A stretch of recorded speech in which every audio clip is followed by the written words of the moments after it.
Si jamais vous louez un appartement à Paris, environ 30 mètres carrés, dans le allez, 3e, 4e, allez, 10e éventuellement, mais 11e c'est banger, 20e pourquoi pas, 12e max, et que vous le louez, bah, contactez-moi parce que ça m'intéresse et je suis dispo à partir de mars là déjà.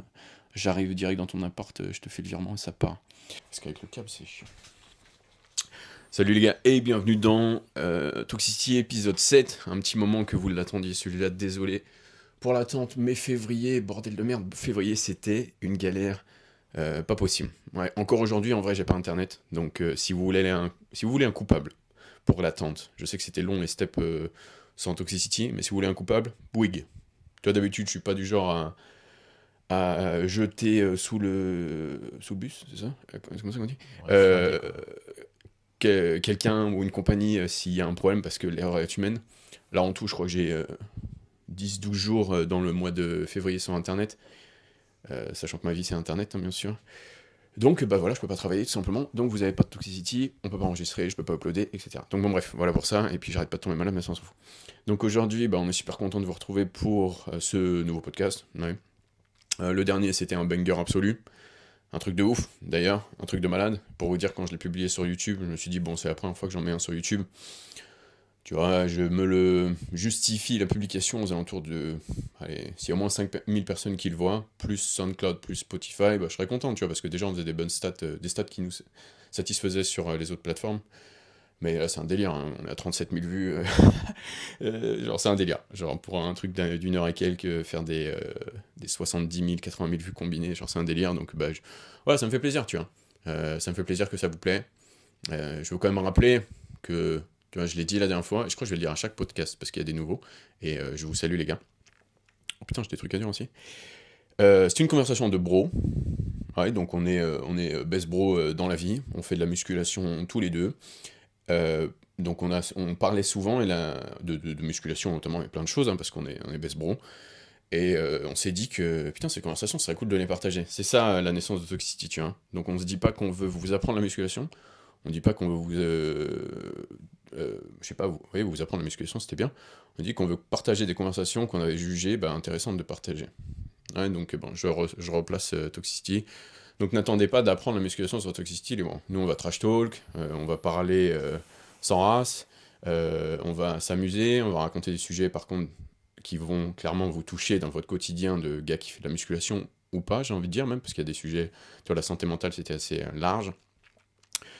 Donc voilà, Toxicity c'est pas une plateforme d'apprentissage de la musculation, c'est un partage d'expériences de bros qui font de la musculation depuis, allez, bientôt 10 ans et moi un peu plus de 10 ans. Et puis voilà, la deuxième chose que j'ai envie de dire, les bros, c'est que cette vidéo, elle est big. Ce podcast, il est massif.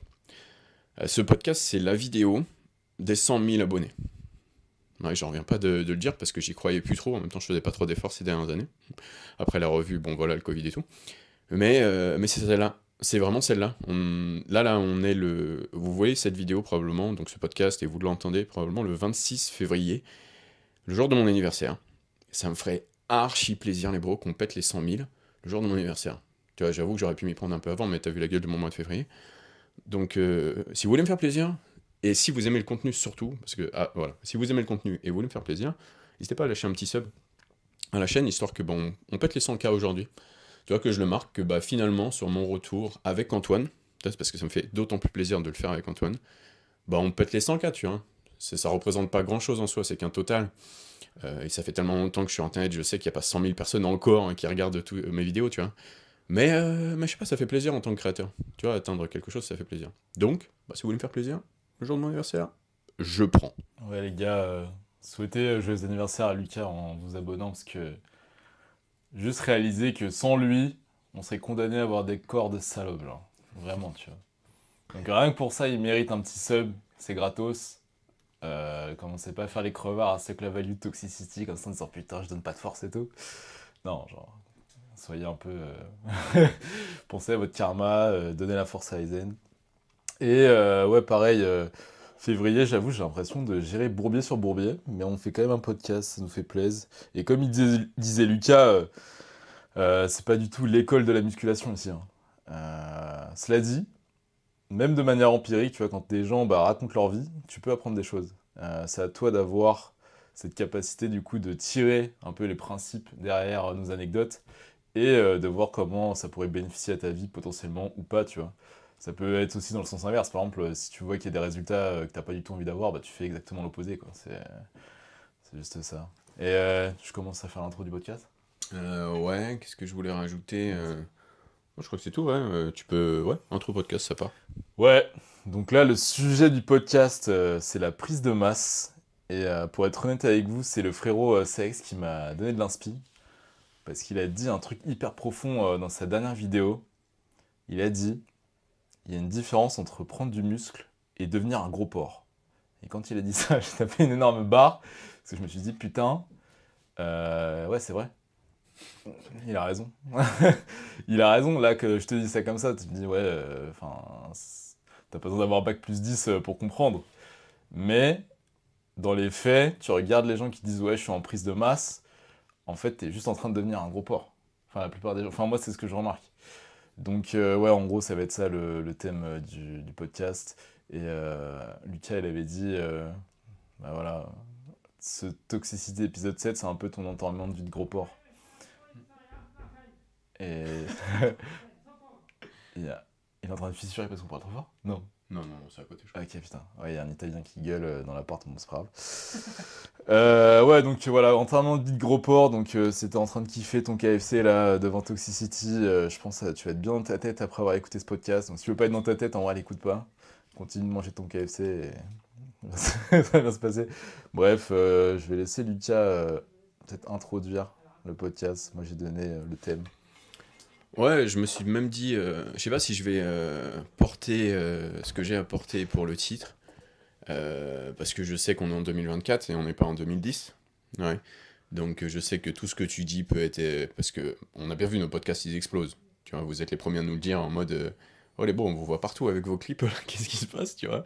Alors que, comme je disais, c'est un podcast entre beaux pour les bros. Mais ce n'est pas un podcast, un épisode grossophobe, hein. Vous faites ce que vous voulez de votre vie. On le dit à chaque fois dans les épisodes, hein. Vous faites clairement ce que vous voulez, hein. On vous dit pas de faire quoi que ce soit, vous faites ce que vous voulez. Donc le titre que je voulais mettre, alors je sais pas si je l'ai mis, c'était Enterrement vie de gros porc. Tu vois, en réaction du coup à ce que disait Antoine, parce que je trouvais que ça fitait trop bien. Et c'est une référence une vidéo du Rire Jaune que j'ai vue il y a genre, je sais pas, 7-8 ans, un truc comme ça. Et c'est un de mes plus gros fous rires de ma vie, en fait. Tu vois, Clémentine, elle se foutait de ma gueule. Parce que clairement, j'arrivais pas à m'arrêter, en fait. Tu sais, les fous rires où tu commences à pleurer. Et c'est nerveux, en fait, mais c'est pas possible. Et je leur voyais aller son dernier japonais à volonté. Et maintenant, c'est entièrement de vie de gros porc, j'en pouvais plus, en fait. Mais ça m'a terminé, bordel de merde. Aujourd'hui encore, mais c'est trop fort. Parce que je crois il faisait une diète après, un truc comme ça. Et bro, mais dis-toi que tu commences une diète, tu fais un dernier repas, et avec ton bro, tu dis vas-y, enterrement de vie de gros porc, mec. Bro, c'est trop marrant. Et cette vidéo, tu vois, je la veux un peu comme ça. C'est un peu ton wake-up call. Allez, enterrement de vie de gros porc. Ouais, donc bon, voilà. Mais si t'as envie d'avoir une composition corporelle qui est plus haute que nos préférences à nous, bah libre à toi, tu vois, c'est le deuxième message, hein. Je suis obligé de nous importer beaucoup de données avant de rentrer dans le vif du sujet. Bah si tu aimes vivre, alors je te catégoriserai pas de gros porc bien sûr, mais plus haut en composition corporelle que ce qui est recommandé par la recherche et ce qu'on préfère nous deux notamment, bah très bien, bro. Hein, c'est ok, t'es en bonne santé, tu te sens bien dans ton corps, bien dans ta tête, bien dans ta vie. Moi, je suis très content, tu vois. Donc voilà, ne le prends pas mal. Si ta préférence est dans le plus haut, bah, sois plus haut, c'est cool. Mais n'hésite pas à explorer quand même le plus bas. Parce que je te dis, comme a dit Antoine, hein, la vie est trop courte pour pas être shred. Et je vois que des avantages à être lean, tu vois. Clairement, je le confirme, il y a effectivement que des avantages. Et maintenant, la troisième chose que je vais amener, parce que tu sais que je le fais à chaque fois, parce que tu as remarqué sur Internet, je pense que ça vient de là d'ailleurs, toute ma soi-disant curiosité. Quand tu partages une information, la section commentaire c'est direct source. Source? C'est Bro Science ou source? Tu vois? C'est quoi les études, etc. Tu vois? Ces mêmes personnes qui demandent les sources, généralement, c'est ces personnes-là qui disent que les études ça valent rien. En fait, tu remarqueras que les gens, tant que ça va pas dans leur sens, les études, ils aiment pas les études. Par contre, si ça va dans leur sens, ils sont les premiers à faire un copier-coller, tu vois. Donc bref, en l'occurrence, pour la prise de masse. Mais j'ai envie de dire, tu vois, j'ai mon portable sous les yeux, j'avais marqué body comp idéal, donc composition corporelle idéale, pour progresser en musculation. Donc progresser, on va mettre ça dans l'idée d'une prise de muscle, donc effectivement une prise de masse. La recommandation, elle est entre 5 à allez, 10%, tu vois, c'est vraiment, bah, par exemple, Lane Norton, tu vois, euh, donc pas un random si jamais, qui partage ces informations, environ de plus 5 à 10% de calories par rapport à ta maintenance, donc on va dire qu'aujourd'hui, bah, tu vois, t'es sur ton body fat set point, ça veut dire que t'es là où tu te sens bien en fait. Ça maintient ce que tu fais en fait. Donc tu manges 3000 calories, ça maintient ton poids, tu te sens bien, tout va bien. Maintenant, comment optimiser éventuellement tes progrès? Parce qu'il va falloir faire beaucoup de choses pour progresser, c'est pas facile au bout d'un moment. Bah, tu rajouterais un léger surplus de 5 à 10%. Je te laisse faire le calcul de 5 à 10%, c'est pas beaucoup de calories. Euh, donc l'optimisation absolue de ton environnement, de ton corps, de ton énergie pour progresser en musculation, c'est environ 5 à 10% de surplus. Ce que ça veut dire tout ça en vrai, et après on va passer sur de l'anecdote, c'est que devenir, c'est ce que je disais en anglais sur une vidéo d'Erso, qui est super, devenir soft, donc bah, un peu un nuage, tu vois, ça fait jamais partie du plan en fait. Réellement, si jamais tu avais un plan qui était, bah, on va dire, soutenu par la recherche actuelle, et ouais, un plan solide en fait, devenir soft, ça fait jamais partie du plan. Euh, que tu sois, bah, j'ai envie de dire, compétiteur, ou juste envie de kiffer, tu vois. Euh, En plus, la nature de la musculation, j'ai envie de dire, quand on s'intéresse au physique, donc je ne parle pas des performances, même si ça va ensemble, euh, bah, c'est de se sentir bien et puis d'être beau, tu vois. Je pense que vous recherchez ça dans le physique pour le coup. Les capacités, on sera tous en train de se dire ouais, je vais être capable et tout machin. Bah, tu veux surtout être beau, bon, je pense, ouais, si t'es dans le physique game. Donc, bah, autant être beau tout le temps, non? Parce qu'en plus, les recherches, ouais, parce que là, je te parle pas que de pratique, donc pas que tes préférences. Les recherches, elles montrent que, bah, en fait, on devrait être beau tout le temps. C'est-à-dire que tu prends des exemples de personnes très euh, appliquées, comment on dit ça? Qui réussissent, successful, tu vois, qui ont du succès avec ce qu'ils font dans la prise de masse. Bah, tu regardes, ils sont toujours en ligne, tu vois. Et moi, je trouve qu'un de nos meilleurs exemples est le meilleur, d'après moi, hein, le meilleur physique français. Notre pote Axel, qui est Airsoviac, tu vois. Regarde Airso, donc bon voilà, je rajoute à nouveau, je trouve le meilleur physique français. Regarde sa comp en fait. Est-ce que tu as déjà vu Airsoviac euh, soft? Bah non, pas vraiment. Est-ce que ça veut dire que volontairement, Airso, donc Axel, il ralentit, il freine volontairement sa progression par peur de devenir soft? Non, bah non. Airso, il mange beaucoup aussi. Comme je t'ai dit dans le dernier podcast, le secret des gens qui ont un bon physique, c'est qu'ils mangent beaucoup. Hein, tu regardes en fait les gens autour de toi, bah, tout le monde graille en fait, tout le monde vraiment mange beaucoup. Donc ouais, devenir soft ne fait jamais partie du plan. Avoir un métabolisme élevé, une style de vie actif, donc le fitness lifestyle, euh, pour avoir un confort de vie max, mais également l'aptitude de faire tout ce que tu fais dans la vie pour avoir cette composition corporelle, du sport, de la marche, de la course si t'en as envie, pourquoi pas, de la natation, écoute, j'en sais rien. Et puis progresser, ben ouais, ça demande de l'énergie, ça demande des calories surtout. Donc voilà. Euh, Jamais devenir soft, c'est un bon plan pour la bulk, et c'est en plus même le plus optimal que vous pouvez faire d'un point de vue donné. C'est intéressant ce qu'il a dit, Lucas. Du coup, il t'a dit que devenir gras, ça doit jamais faire partie du plan, que tu sois compétiteur ou pas compétiteur. Mais moi, j'ai envie de dire, si t'es pas compétiteur, c'est encore plus primordial que tu deviennes pas gras, tu vois. C'est encore un mec qui est compétiteur. Lui, il s'en branle, tu vois. Son travail, c'est quoi? C'est de looker le plus exceptionnel possible un jour précis dans l'année, genre. Toi, ce que je sache, t'as pas de off-saison dans ta vie. Sauf si t'es body pro, et dans ce cas-là, tu peux arrêter d'écouter le podcast en vrai, tu vois. Mais ouais, du coup, c'est hyper important. Et c'est ce que je disais à Lucas, tu vois, avant de commencer le podcast. En fait, ce qui me saoule avec la prise de masse, c'est avec ces informations un peu de merde que tu trouves sur Internet, donc je vais pas toutes les citer, mais t'oublies un peu la raison pour laquelle t'avais commencé la muscu, à savoir bah, être beau et arrêter de te détester, tu vois. Et le truc, c'est que, bah, du coup, si tu suis le chemin classique prise de masse, bro, 4000 calories, je deviens un gros porc, mais c'est pas grave, c'est la prise de masse. Mais en fait, t'es en train de t'éloigner complètement de ton but initial, qui était de look insane. Sachant que maintenant, c'était prouvé que bah, t'as même pas de bénéfice pour ta prise de muscle à faire ça. Donc en fait, simplement, moi, je pourrais dire que la prise de masse, la prise de masse comme elle est réalisée par la plupart des pratiquants, à savoir bah, exclusivement tournée sur un apport calorique beaucoup trop haut par rapport à ce que tu fournis à la salle, tu deviens juste, ouais, juste gras en fait et tu perds ton temps, genre vraiment tu perds ton time. Donc, attends, il y a un truc que je voulais dire, j'ai oublié sa race. Donc ouais. Bien, j'enchaîne. À un moment dans une prise de masse, l'accumulation de ce surplus va faire que tu vas te rapprocher de ce statut soft. C'est pour ça que bah, tu vois des... Donc là, je te parle des gens qui sont vraiment impliqués dans leur parcours. Typiquement, les gens qui recherchent l'excellence absolue, slash les gens compétitifs, en fait, tu vois. Donc, l'accumulation de ce surplus après... tu sais, parce que 5-10%, tu les accumules, ton métabolisme, il se développe, mais bon, au bout d'un moment, bah, oui, forcément, prise de masse, masse, c'est masse grasse, masse maigre. T'as un petit peu des zones qui...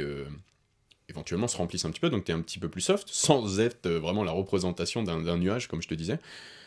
Et donc tu peux te rapprocher de quelque chose, en tout cas quelque chose qui est différent de ton physique écorché, tu vois. Donc l'idée, c'est pas de rester toujours dans la prise de masse, enfin c'est même des données réalité, quoi, des données réelles, que l'accumulation de ce surplus va te faire accumuler un petit peu de grains, et c'est pas grave, ça fait partie du plan également, sauf que tu te fixes tes limites de composition corporelle, parce que tu dois être sûr et certain qu'en permanence, tu manges pas juste pour manger, tu vois, c'est important, parce que c'est vrai que l'idée de manger, une des idées premières en manger dans une prise de masse, c'est de soutenir ce qu'on veut proposer à notre corps pour grandir.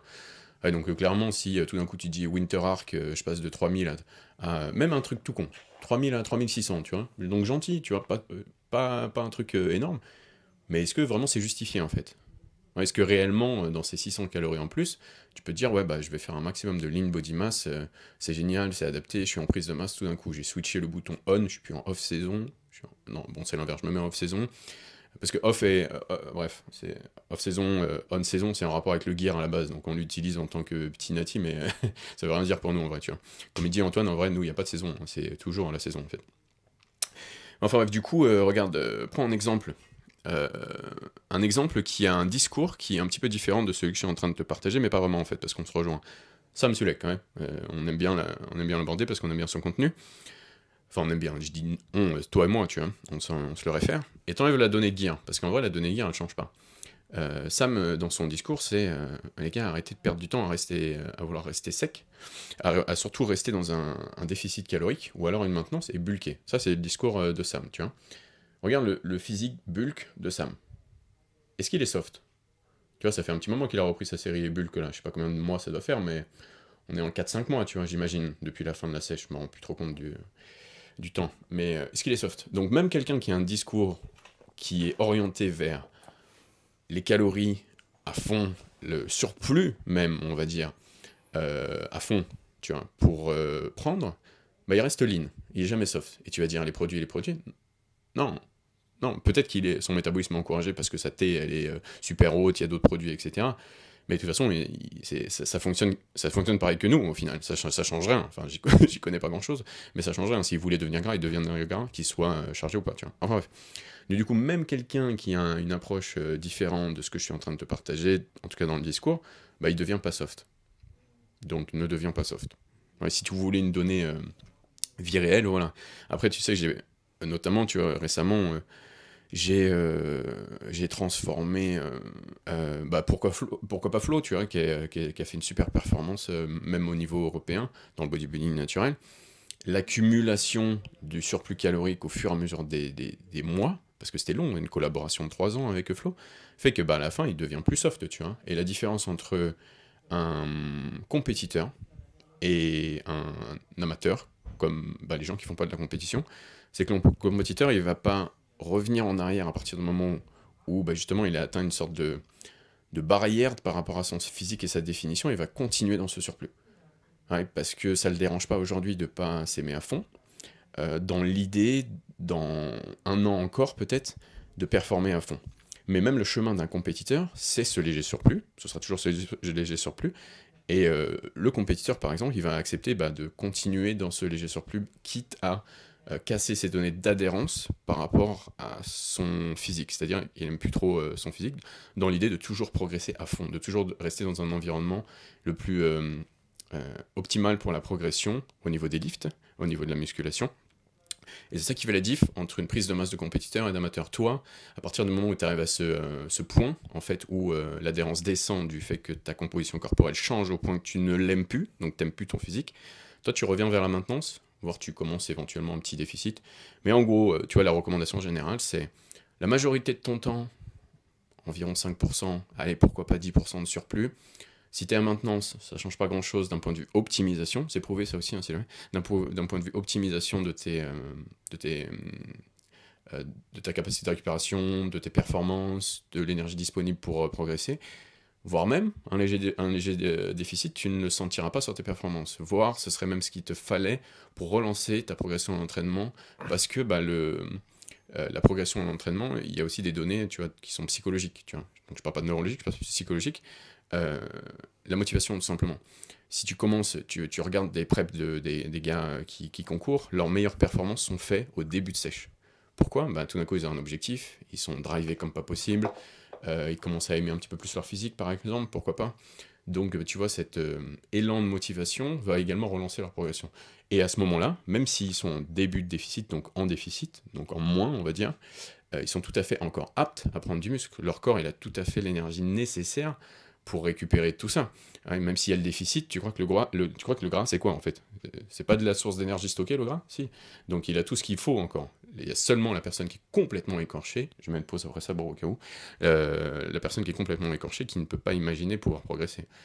Et ouais, là, Lucas, je pense que vous kiffez ce que vous dit Lucas là, niveau information, parce que moi, je sais que quand j'ai pris mon coaching avec Lucas, c'était ma grosse crainte en fait. Enfin, c'était ma question qui me travaillait le plus de toute ma carrière en musculation, je pense. J'ai direct demandé à Lucas, Lucas, est-ce que je suis obligé d'être gras pour prendre du muscle? Parce que sache que j'ai zéro envie d'être gras, genre, en fait. Comme il disait, il y a trop d'avantages à pas être, enfin trop de désavantages à pas être lean. Et je parle de désavantages dans la vie de tous les jours. Enfin, vis ta vie en étant lean et vis ta vie en étant gras, c'est deux existences différentes en fait. Donc bref, et Lucas il m'avait directement court-circuité un peu ce doute que j'avais en me disant non zéro genre, enfin, t'as pas besoin d'être gras, tu peux te kiffer tous les jours si tu veux mec. Donc, Et continue à progresser. et continue à progresser. Ah ouais, c'est ça le truc. Parce que moi avant je m'étais limite dit bah vas-y. En fait c'est quoi, je vais parler d'exemple tu vois. Moi je suis le mec, je fais jamais de prise de masse. Comment De gros dire, surplus. de gros surplus traditionnellement. En vrai, je suis tout le temps en prise de masse, voilà. Je suis tout le temps en train d'essayer de progresser en tout cas, tu vois. Mais par contre, je fais jamais des surplus stratosphériques. Et c'est vrai que dans mon entourage, bah, du coup, tout le monde était là en train de me dire putain, Antoine, voilà, si tu fais un bulk, en gros, tu pousses les calories, tu vas être insane. Sous-entendu, en gros, là, ce que tu fais, tu progresses à 50% de ce que tu pourrais, tu vois.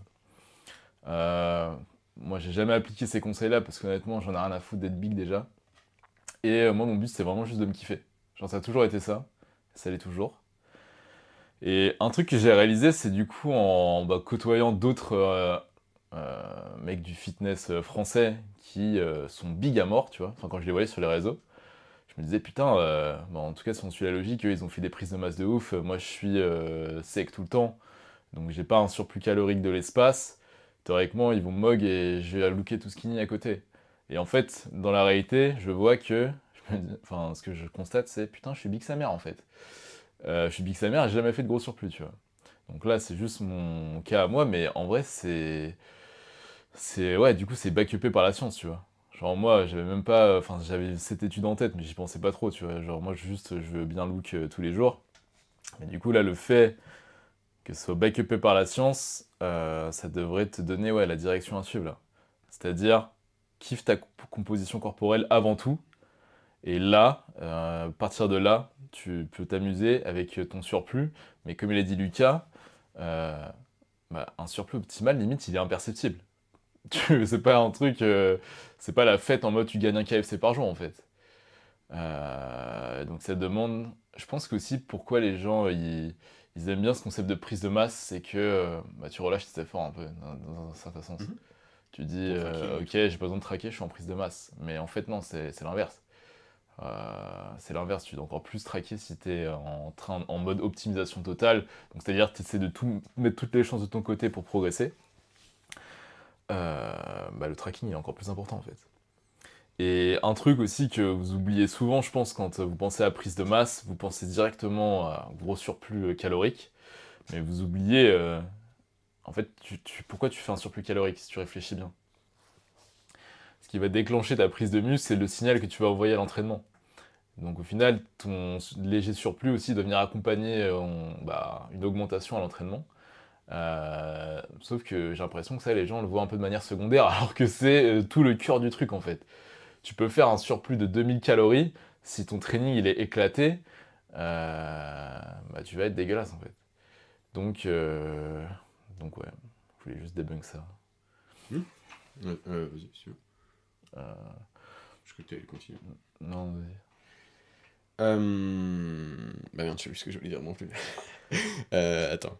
Donc, ouais, ouais, il faut pas s'attendre. C'est sûr qu'il faut pas attendre de l'augmentation des calories que ce soit la donnée la plus importante pour partir sur une prise de muscle. Ouais, donc, c'est parce que vous mangez plus que vous êtes capable de faire mieux que vous prenez du muscle. Mais est-ce que c'est réellement le cas aujourd'hui dans votre routine? C'est quelque chose que vous pouvez vous poser la question. Est-ce qu'aujourd'hui, toi, tu regardes tes cales et tout, tu te dis, est-ce que c'est justifié mon 4002 là, alors que je fais 1m72? Je regarde mon physique et tout, et je me dis, bah, tu vois, genre, est-ce que je pourrais pas avoir la même chose à 3005 en fait, d'un point de vue énergie? Est-ce que ce serait pas exactement la même chose, mais avec un physique qui me plaît plus? Et puis tu vois, bah, c'est ça, sur ça que je voulais rebondir, tu vois, euh, c'est paraît tout con comme ça, mais c'est énorme de kiffer le corps dans lequel tu t'entraînes, tu vois.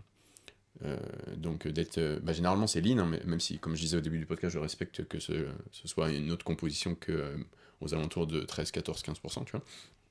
Ce qui est très bien d'ailleurs pour progresser. Euh, mais tu vois, kiffer tous les jours.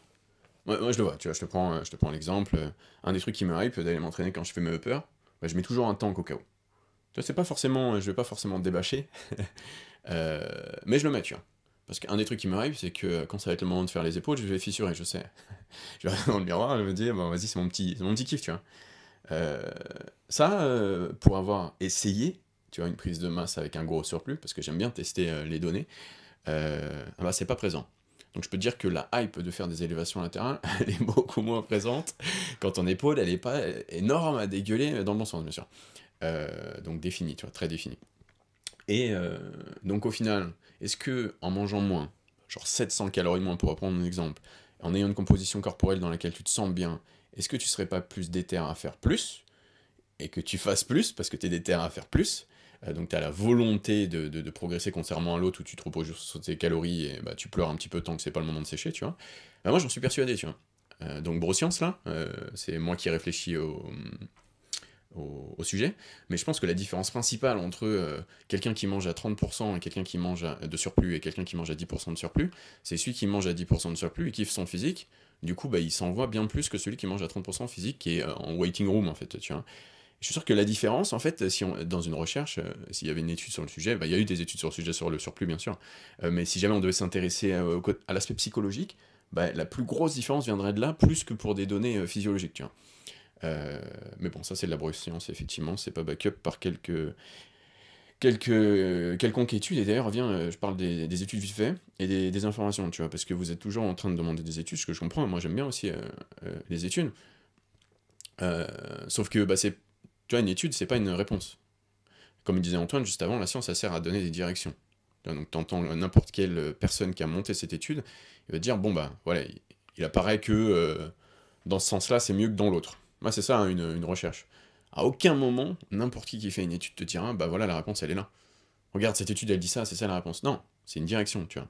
On l'a vu dans, je crois, nos deux derniers podcasts, on a dit, le gros combat de votre parcours en musculation, c'est d'adapter la théorie à votre vie. Donc, la mise en pratique de la théorie, tu vois.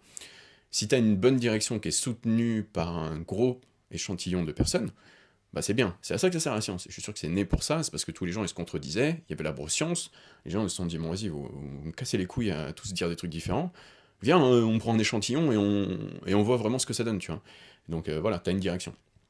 Tout ça pour dire que, tu vois, je sais très bien, parce qu'on a déjà eu plusieurs cycles comme ça dans le fit game, concernant les science-based et experience-based, c'est un mix des deux en fait. C'est comme volume contre intensité, mais tu les sépares pas en fait. L'un n'existe pas sans l'autre. Parce qu'une bonne donnée, c'est recherche, c'est basé sur les recherches et basé sur ton profil.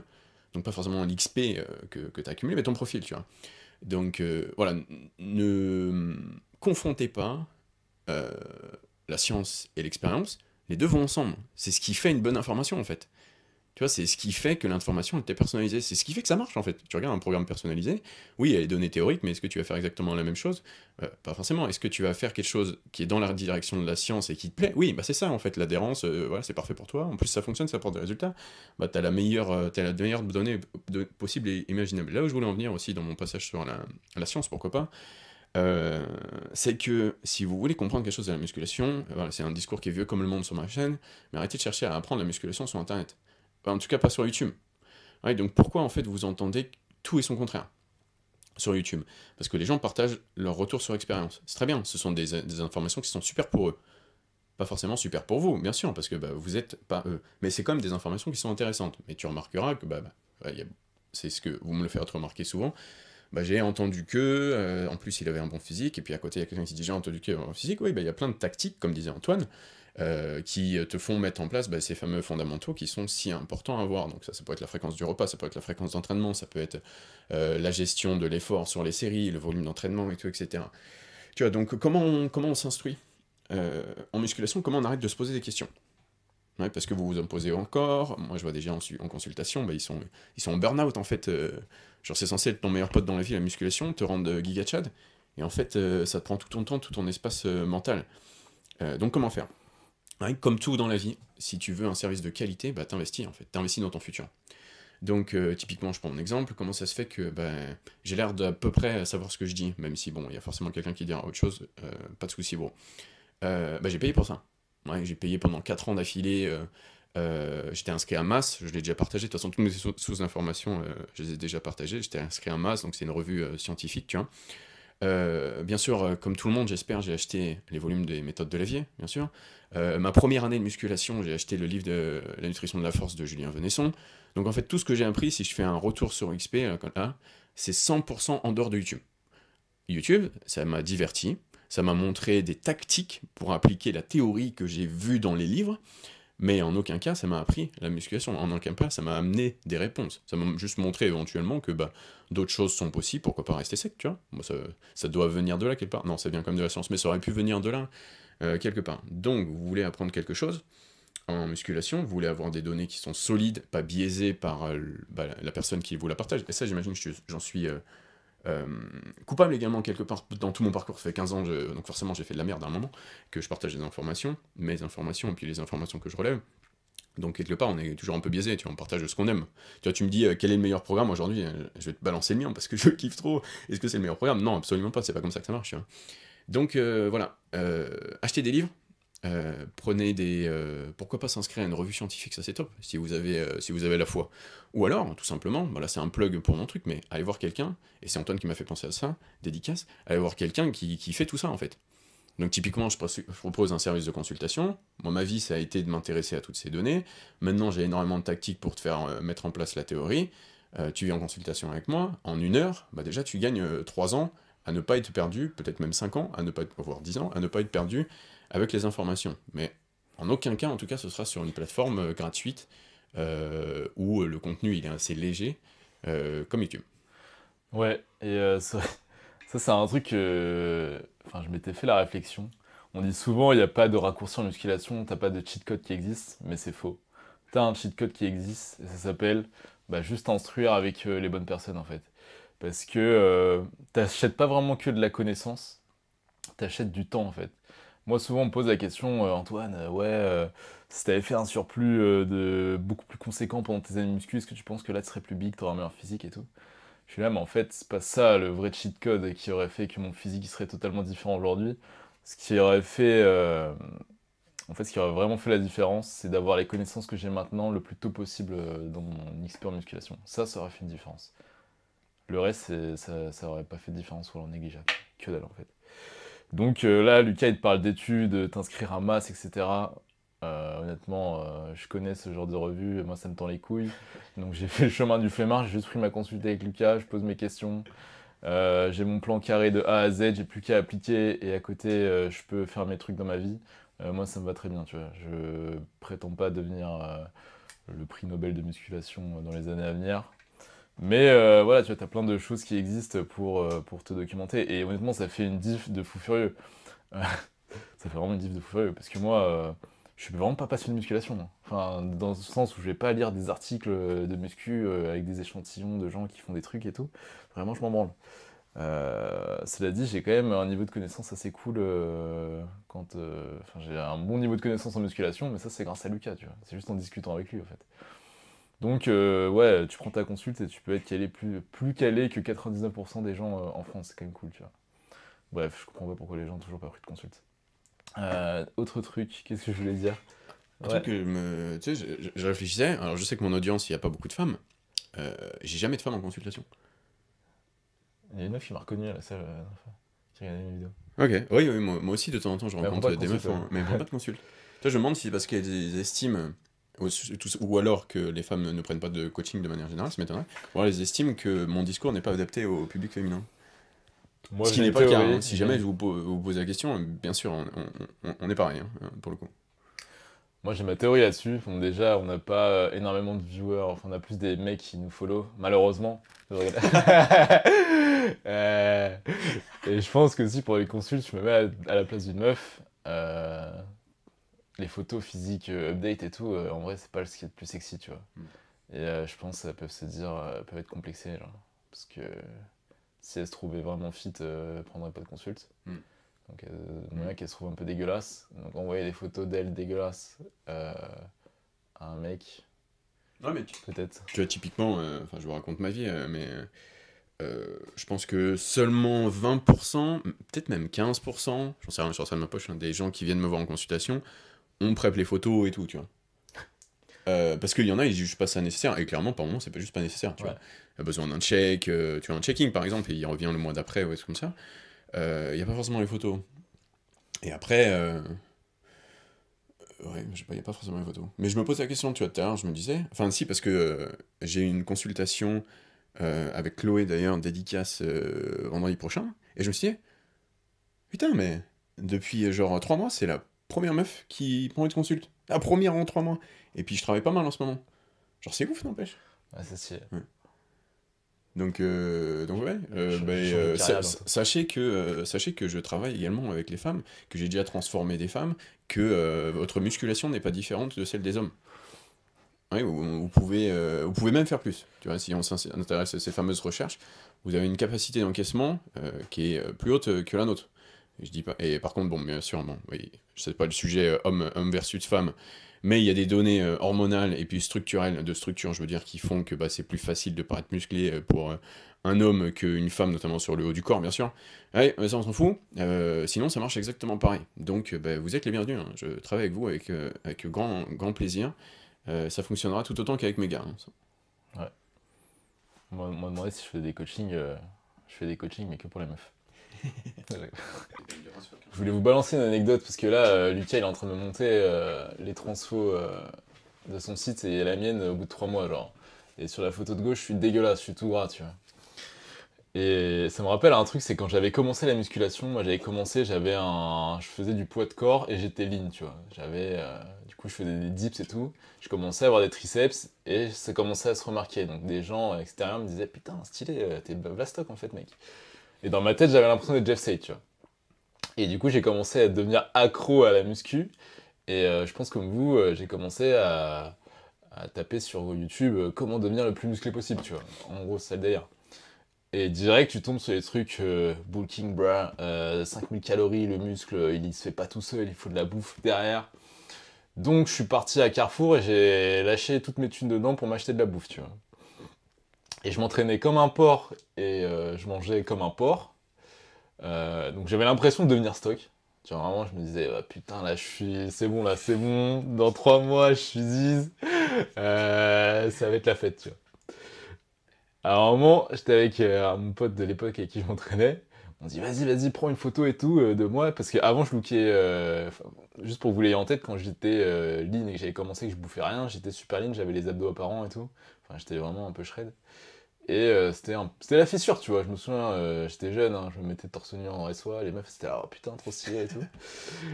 Et là, je prends une photo de WAM, je regarde, je m'attends à voir une fissure, tu vois.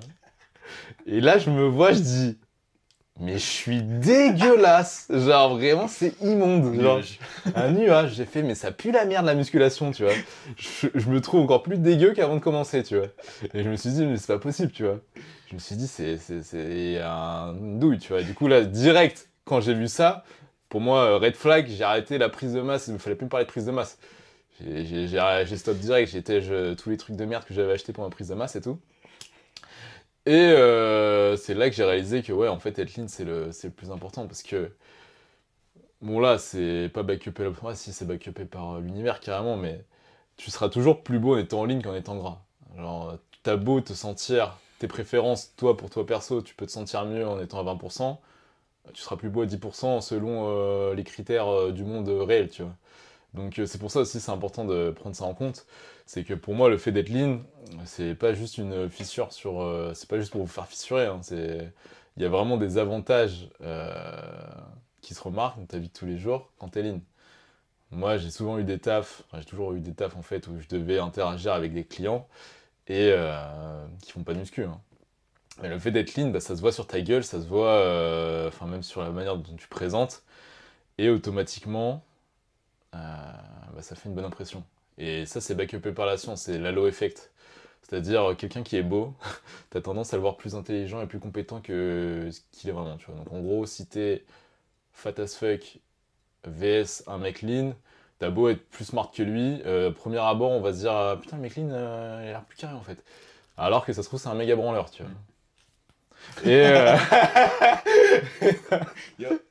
yo yo, mais non, je suis sérieux. Si, si mon boss m'écoute. Ouais, donc juste être clean, les gars, moi je vous dis ça, comme on dit avec Lucas, c'est juste une conversation entre nous. Genre, moi et Lucas, on sait très bien qu'être clean dans la vie, ça a plus d'avantages. Moi, je vous partage la raison pour laquelle je veux rester lean, et s'il y en a qui se reconnaissent dans ce que je dis, bah, nice, et arrête de faire ta prise de masse du coup. Parce que ça, c'est un truc, je remarqué, ça peut vraiment te monter le cône facilement, sachant que la plupart des influenceurs muscu, je pense que t'écoutes, ils font des prises de masse traditionnelles. Et donc, c'est-à-dire, ils préconisent un peu ce gros surplus.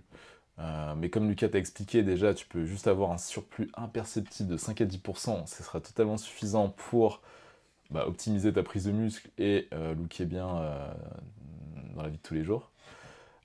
Mais tu peux facilement te faire parasiter par ce genre de pensée, genre. Et moi, souvent aussi, parce que les gens, ils essaient d'imposer un peu ce mode de vie sur toi, là, j'ai remarqué. Sauf que moi, c'est un truc que j'ai toujours résisté, tu vois. Arrêtez de me parler de prise de masse, j'en ai rien à foutre. Déjà, j'en ai rien à foutre d'être un bodybuilder, d'aller sur scène. Et j'aime bien ma vie comme ça, en fait.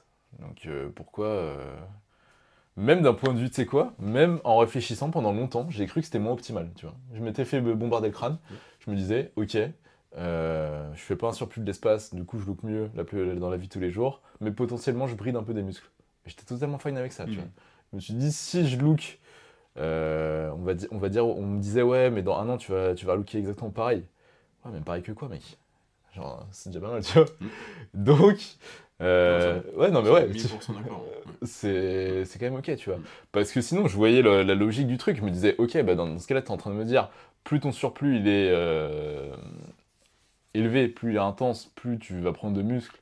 Donc, théoriquement, la façon la plus rapide d'atteindre ton physique goal, ce serait, enfin, point A, point B, on va dire. Là, point A, t'es un corps de lâche, B, c'est la fissure.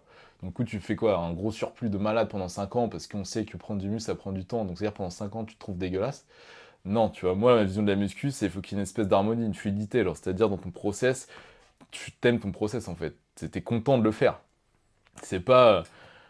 Bon, vas-y, là, ça fait un an de prise de masse, je suis encore dégueu pendant 4 ans. Putain, tiens le coup, mec. Non, mec, pendant 4 ans, gros, c'est hyper long. Genre, t'as le temps de faire des trucs de ouf dans ta vie dans ces 4 ans. Et comme je te disais, quand t'es lean, tu fais des trucs plus stylés que quand t'es gras, tu vois. Fact. Voilà. Et tu vois, il y avait, je répète, je sais les gars, mais il y a cette donnée psychologique, tu vois, qui est probablement mesurable, qui a peut-être été déjà mesurée, je vous avouerai que j'ai pas regardé, et j'en parlais un petit peu tout à l'heure. On sait que l'adhérence est roi en musculation. Donc l'adhésion à ce que tu fais, tu vois. Donc en fait, aimer ta vie, bah, c'est indispensable en fait. Ouais. Aimer ton entraînement, c'est indispensable. Aimer ta nutrition, c'est indispensable. Aimer ton physique, c'est indispensable en fait. Parce que bah, regarde les conséquences positives de kiffer ton physique. Ouais, donc la motivation et tout, j'ai fait un speech tout à l'heure. Et tu vois, compare réellement un mec qui applique, bah en vrai c'est appliquer les données, donc la question ne devrait pas vraiment se poser, mais bon, tu fais ce que tu veux, comme j'ai dit, qui applique les données, donc en soi qui devient jamais un nuage, ouais, comme je disais, sur 5 ans, et quelqu'un qui a fait ce fameux, bah pourquoi pas gros surplus, donc la Dream Bulk, euh, inspiré par, bah, pourquoi pas des bodybuilders d'un ancien temps, on va dire, regarde les résultats, je suis persuadé que même si le mec qui a jamais sorti de ses limites de composition corporelle, donc qui a jamais fait son gros surplus, même si par moment il est parti en vacances, il a fait, je sais pas, il a même fait un petit déficit à un moment, genre une mini-cut ou un truc comme ça, je suis sûr qu'il aura plus de résultats que le mec qui a bulké pendant 5 ans, basé sur le fait qu'il a kiffé, il a vécu sa meilleure vie pendant 5 ans, il a kiffé son entraînement à fond pendant 5 ans, donc en fait il était déter en permanence pendant 5 ans. Et tu vois pourquoi je te dis ça? Enfin pourquoi je dis ça? Parce que déjà j'y avais pensé, comme je te disais, mais également tu vois, je te donne un exemple de vie, de vie réelle, tu vois, je dis souvent que je parle pas souvent de moi, mais là je vais te donner mon exemple, mes 5 premières années de musculation. Tu vois, bon après c'était moins populaire en musculation, mais je sais qu'à l'époque, hein, quand j'ai commencé, en 5 ans, enfin même en 3 ans, même en 2 ans, en fait, j'avais des super résultats. Enfin, j'avais des résultats, en fait. Et puis, en 5 ans, bah, c'est là où là, j'ai drop la première fissure sur Internet. Ouais. Mais pendant toutes ces années, bah, le truc qu'on m'a toujours dit, c'est putain, mais t'es toujours lean, putain, ouais, nice physique bro, et tout, etc. Tu vois. Mais en fait, ça veut dire que pendant 5 ans, je me suis mis dans un environnement. J'étais pas aussi à fond sur les données que ça à l'époque, hein, bien sûr. Je suivais les recommandations de Rudy Koya, d'ailleurs. Et ça a duré tout le temps, hein. C'est lui qui a façonné ça, d'ailleurs. C'est grâce à lui. Il nous a dit sur le forum Superphysique à l'époque, hein, là où j'ai commencé, où j'ai trouvé mon premier groupe, mes premiers bros, en fait, de la musculation. Voilà, gérez votre surplus, mais montez pas trop, ça sert à rien. Donc en gros, bah, ne devenez pas des nuages, parce que vous en avez pas besoin. Moi je dis, ok Rudy, ça me plaît, le plan c'est de jamais devenir un nuage, et que ça m'empêche pas de progresser, let's go. Et forcément, ben, tu vois, au fur et à mesure, bon déjà je suis grand, je suis 1m84, donc pour un mec qui fait la musculation c'est grand, Rudy c'était également géant je crois, donc forcément tu te retrouves avec 4000 calories dans ton assiette, 4200 calories dans ton assiette, forcément il y a des moments dans la journée où t'es un blob. Ouais, parce que bah voilà, t'as mangé comme un ouf, tu vois.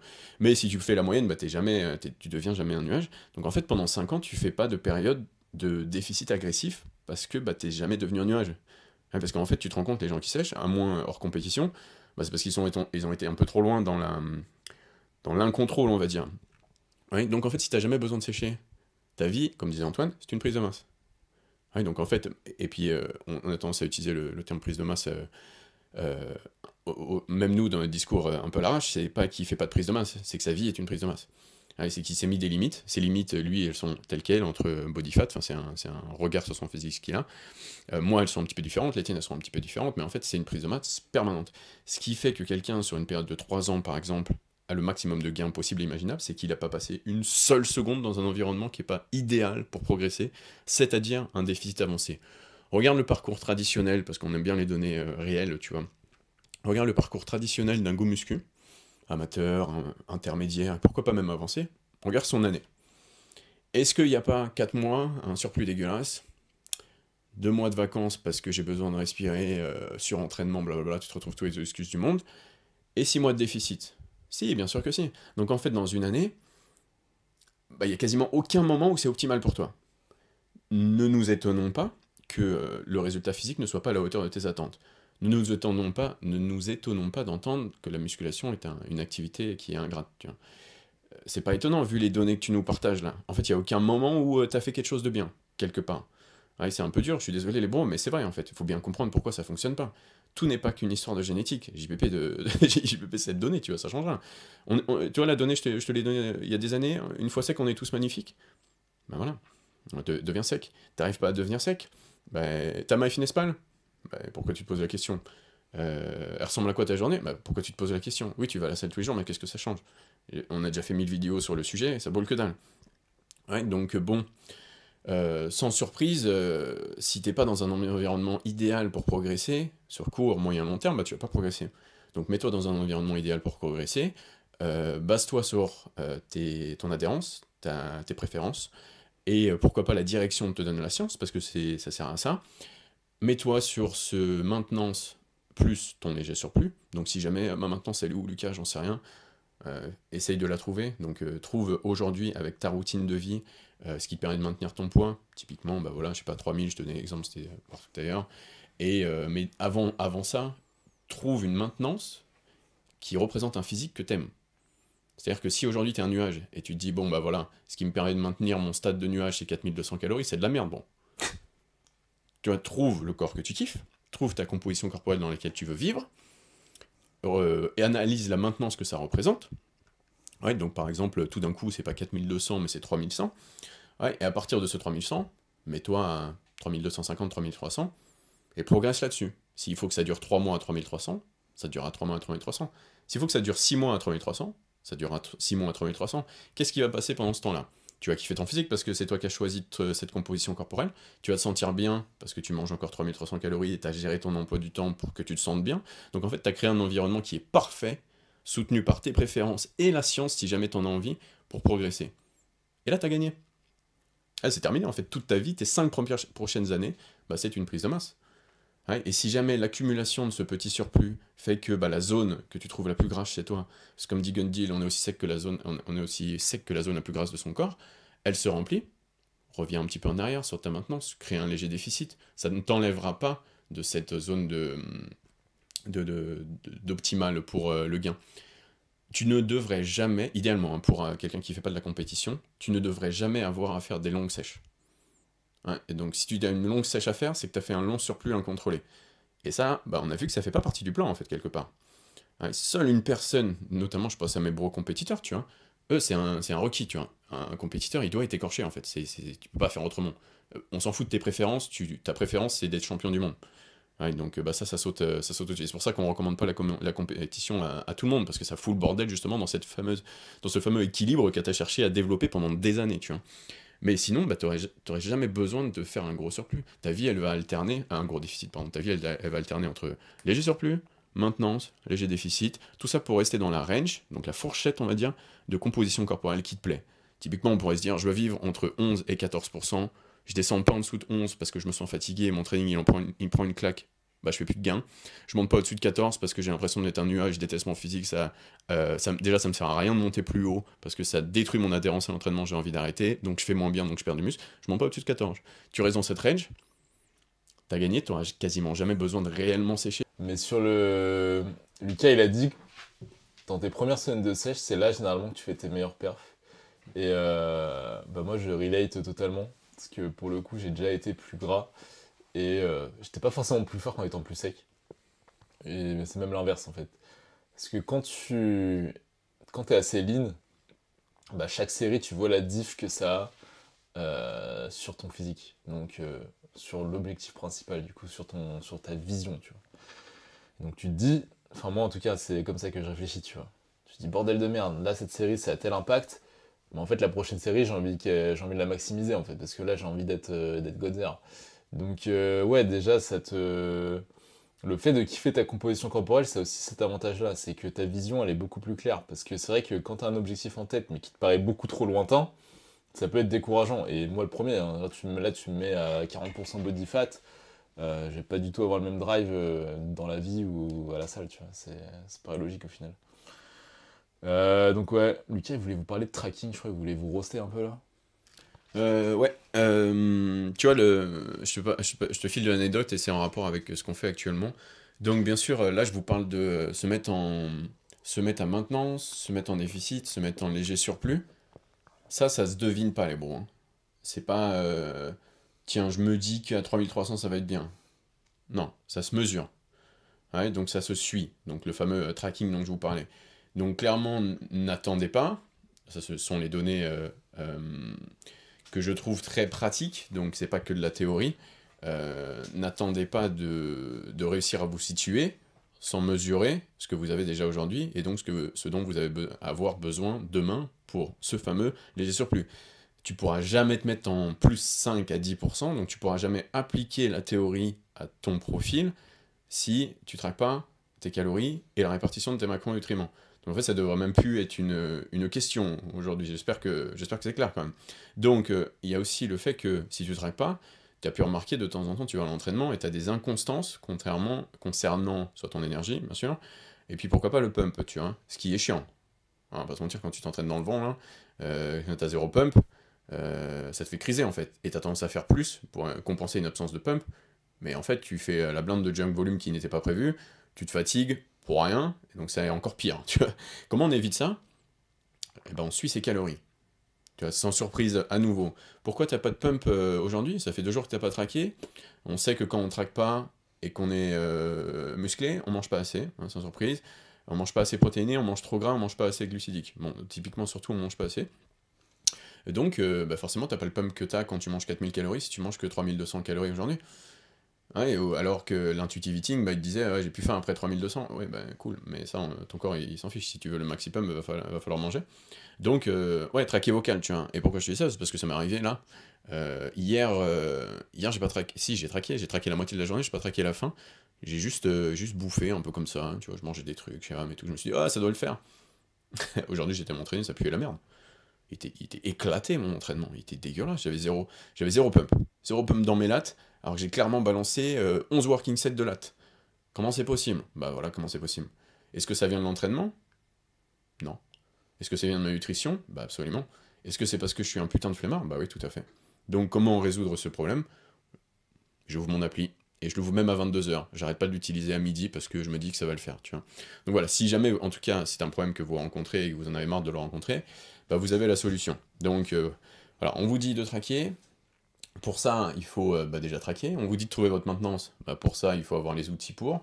Donc prenez une application qui traque vos macros, parce que de temps en temps, j'ai des gars qui arrivent avec un fichier Excel, et bon, vous faites comment quand vous le sortez, en fait, c'est quand même un peu galère, tu vois. Tout fonctionne, effectivement, chaque méthode peut s'appliquer, mais dans la vie, on ne sera pas toujours chez soi, le fameux chaos, il va arriver, vaut mieux avoir son portable avec ça pour se situer, tu vois. Rien de mieux que manger, ou alors aller manger dehors, ouvrir son portable et voir que bah, par rapport à tes objectifs, parce que c'est important, c'est tes objectifs physiques quand même, on prend pas ça à la légère. Tes objectifs, ils te restent dans ta journée 1700 cales, ce qui est majoritairement des carbs, des fats et un peu de prod, bah voilà, tu peux te dire, bon bah nice, je vais prendre qu'un serving de viande, c'était lourd en protéines, bah je vais prendre 2 servings de viande à Chipotle ou j'en sais rien, tu vois. Donc là, tu peux faire ton mini-jeu, tu peux te situer, tu peux clairement sortir chez toi sans souci, sans te power, etc. Et, euh, et bien, euh, et bien réussir tes objectifs. Donc voilà. Euh, Ça me paraît. Vu où on en est dans Toxicity, ça me paraît un peu con de redire ça, mais j'espère que si vous cherchez à être optimal, vous faites en sorte d'être optimal. Ouais, donc j'espère que vous savez où vous situer d'un point de vue des calories, parce que vous savez qu'on rigole pas avec ça si on veut des objectifs. Ouais, c'est trop important en fait pour nous, sinon on aurait un autre objectif dans la vie, tu vois, de se situer et de savoir où on a besoin d'être pour justement ne pas devenir un nuage et optimiser nos gains, parce que c'est ce qu'on recherche, non? De suivre ce qu'on mange. Ouais, c'est important. Et là, je le dis souvent dans mes consultations, ça c'est ma constatation. Après des années à rencontrer plein de gens, je pense qu'Antoine il va être d'accord avec moi, à rencontrer plein de gens avec des super physiques, c'est plus important de savoir se situer au niveau des calories, donc de manger suffisamment, c'est ça la donnée, euh, que de savoir bien s'entraîner en fait. Tu vois, tu regardes des physiques autour de nous, et nous, je suis un peu un tryharder de l'entraînement, donc j'ai beaucoup de données, beaucoup d'expériences que bah, des personnes qui commencent à peine n'ont pas, et qui ont déjà un bon physique, et je me rends compte que les gens autour de nous, ils font des trucs vraiment sus à l'entraînement. Genre ultra sus, tu vois. Typiquement des tempos un peu bizarres. Ça n'empêche pas d'avoir un super training, d'avoir un super physique. Ouais, c'est un truc qu'on voit que nous quand on se déplace. Euh, Tu vois, même quelqu'un qui a une sélection d'exercices un peu chelou, un volume un peu chelou, ils ont tous un bon training, mais pourquoi? Bah, c'est parce qu'au final, ils ont tous une composition corporelle qui est plutôt bonne pour voir la masse qu'ils ont développée, même avec leur training chelou, j'ai envie de dire. Donc, en fait, c'est plus important de situer niveau nutrition que d'être un tryharder, un champion de l'entraînement. Tu vois, j'ai l'impression qu'on nous a toujours un petit peu menti, et moi, c'est quelque chose que j'ai réalisé il n'y a pas si longtemps que ça, que tout le secret d'un physique, en fait, était dans l'entraînement, mais en fait, trop pas, en fait. C'est ça, c'est ça qui est ouf. C'est que j'ai envie de me dire, non, ça ne change pas grand-chose. Oui, bien sûr, ça va changer quelque chose. Il faut bien. Hein, je suis content aussi de l'entendre, les gars, qu'on ne transpire pas pour rien. Transpirer dans la recherche, bien sûr.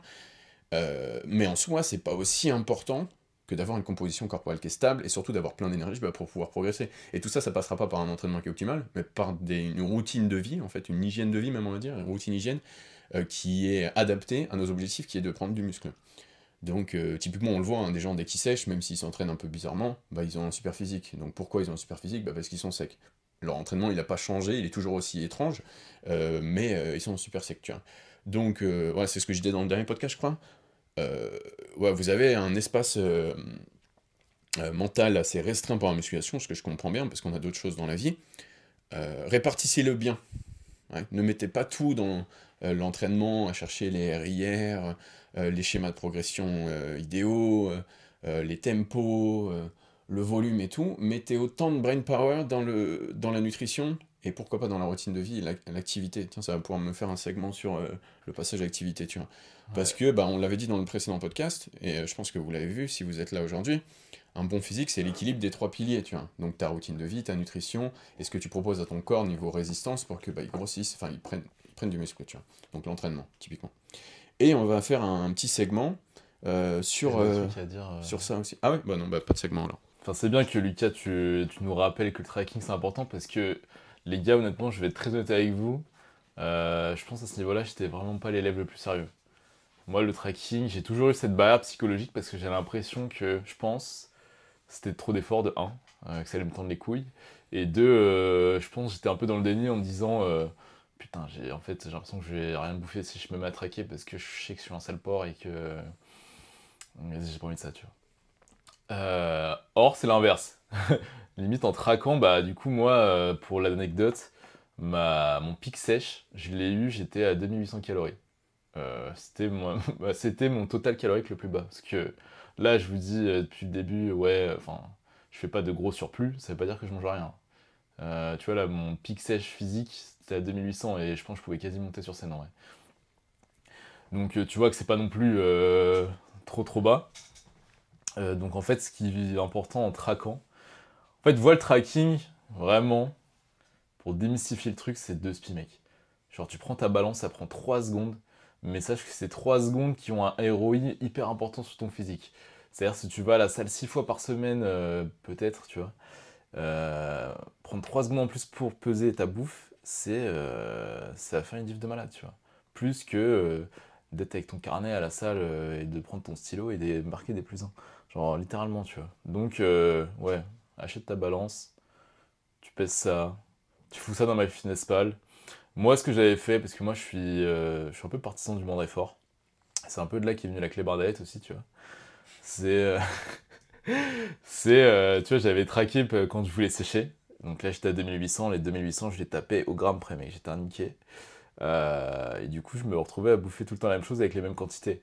Donc ouais, là, une fois que t'as tout le temps la même chose et la même quantité, je vais pas rentrer tous les jours la même chose sur MyFitnessPal. C'est pour ça qu'aussi j'étais en clé diet, si vous voulez que je sois honnête avec vous. Et après, voilà, t'as juste, et comme je disais, ça t'offre de la flexibilité. Parce que comme tu sais, bah, tes calories de la journée, tu peux facilement, tu vas décaler tes milles et te faire un kiff. Genre, moi, j'aime bien le master poulet. Et en fait, j'arrive jamais à me décider entre blanc et cuisse de poulet. Et demi-poulet, tu sais, avec la cuisse bien grasse et tout, avec la peau grillée et tout. Bah, du coup, je me démerde pour les avoir, tu vois. Donc, ça me fait un repas de gigaport, j'ai mal au bide après, mais je kiffe, tu vois. Et ça, je le fais parce que je traque. Si je traquais pas, je me dirais, ouais, non, là, c'est mort, je peux pas faire ça et tout. Alors que si, tu peux totalement le faire. Deuxième chose, tu parlais quoi de body, ouais, de composition corporelle pour ce qu'il fait. Enfin bref, il y a un truc, tu t'as dit qui était intéressant, qui m'a fait penser à une analogie. Mais tu vois, quand tu prends. Ah ouais, c'est ça qu'on disait. Lucas, il a dit que... Et pourtant, Lucas, c'est vraiment un Nika du training, hein. C'est-à-dire, tu vois, même sur la sélection d'exercices, quand il y a une chaise presse qui est pas dispo, des fois, on est dans des dilemmes, on se dit, ok, est-ce que ça vaut le coup d'attendre 45 minutes pour avoir le bon angle? Et des fois, franchement, on le fait, tu vois. Donc, autant te dire que c'est un Nika du training, sauf qu'on a remarqué que tu peux avoir un training bancal si ta composition corporelle, elle est opti, enfin, tout ton lifestyle, bah, tu vas nous mog, en fait. Donc ça, c'était la plus grosse réalisation de cette année. Genre vraiment, ça m'a mind blown. Ouais. Parce que moi, j'étais comme Lucas, hein. Du coup, j'étais un niqué du training. C'est-à-dire, je traquais tous mes entraînements et tout. Et si je faisais pas un plus un, ou alors si la machine, elle était pas dispo, et du coup, j'ai dû changer l'ordre de mon exercice, je me disais, c'est bon, mon physique est flingué, là, c'est bon, ça va me casser les couilles. Alors qu'en vrai, c'est pas le cas, tu vois. Du coup, ça te déstresse vachement. Et c'est marrant parce que tu dis toujours, tu vois, le savoir, c'est le pouvoir. Donc ouais, en vrai, c'est vrai. Mais le truc, c'est qu'en muscu, j'ai l'impression que c'est comme ta composition corporelle. C'est que tu peux avoir un surplus trop important d'informations, et du coup, ça vient un peu dégueulasser ton esprit. Tu sais plus vraiment quoi faire, tu vois, tu sais plus ce qui est optimal. Et là, avec Lucas, du coup, avec nos réalisations précédentes, tu vois, les plus récentes, je me rends compte que, limite, pour devenir encore meilleur maintenant dans ton apprentissage, c'est un peu désapprendre plein de trucs. Donc tu cuts des trucs euh, de ton savoir qui en fait sont pas vraiment pertinents. Donc c'est pour ça que là maintenant tu vois, en fait c'est ouf parce qu'on a notre prime physique, mais niveau ressenti d'investissement, j'ai l'impression que j'ai jamais été aussi peu investi dans la musculation. Et c'est un délire quand même.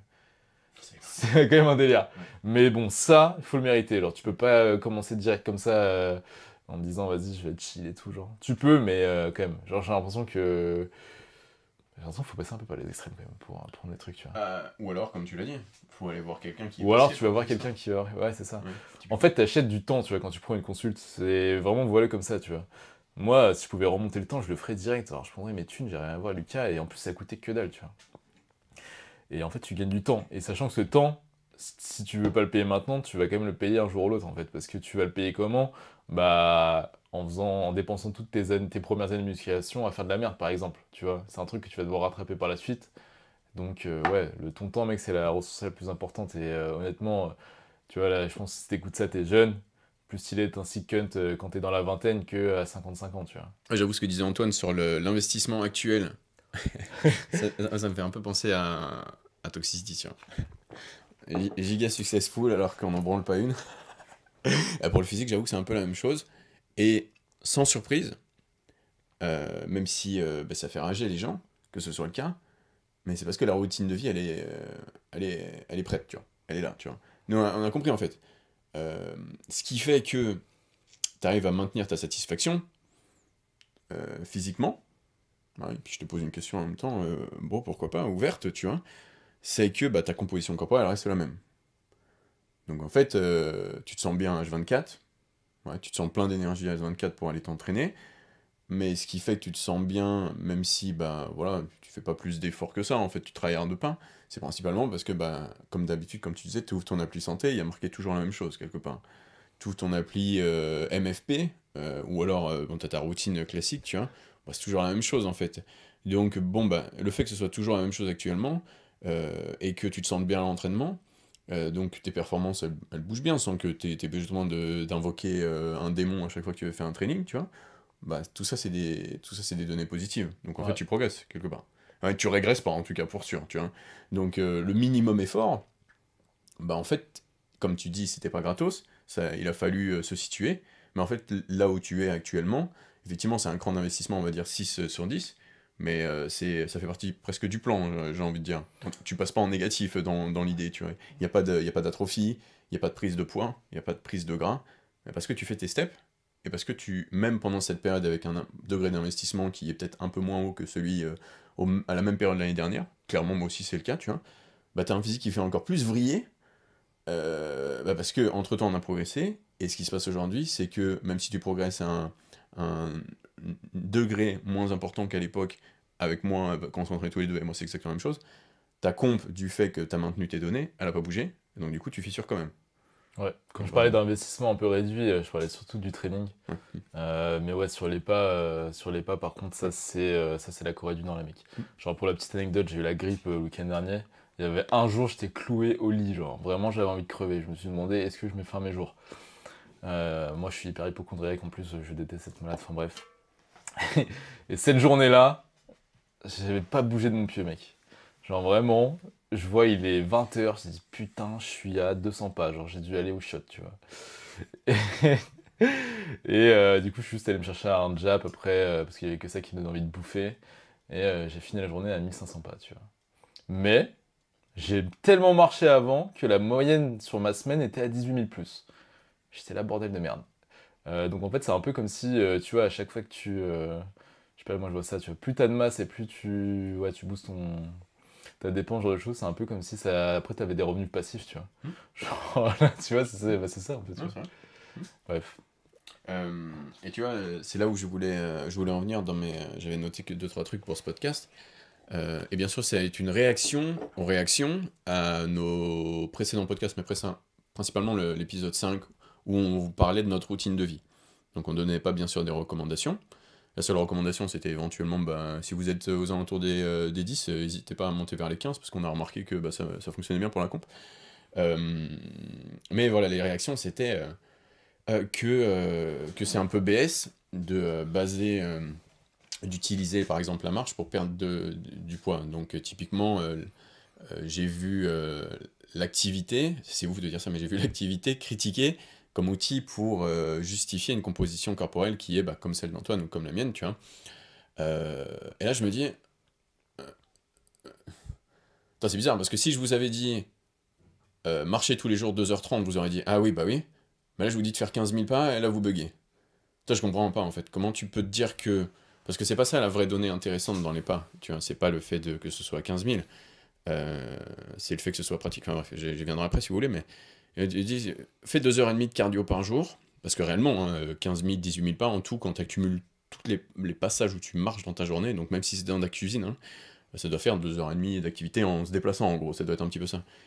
Imagine aujourd'hui ton corps et tu rajoutes bah, 2h30. Enfin, t'es pas à 0 pas, j'imagine, mais tu rajoutes 2 heures de marche parce que t'es à genre 3 4 000 pas, forcément ta composition corporelle va totalement changer.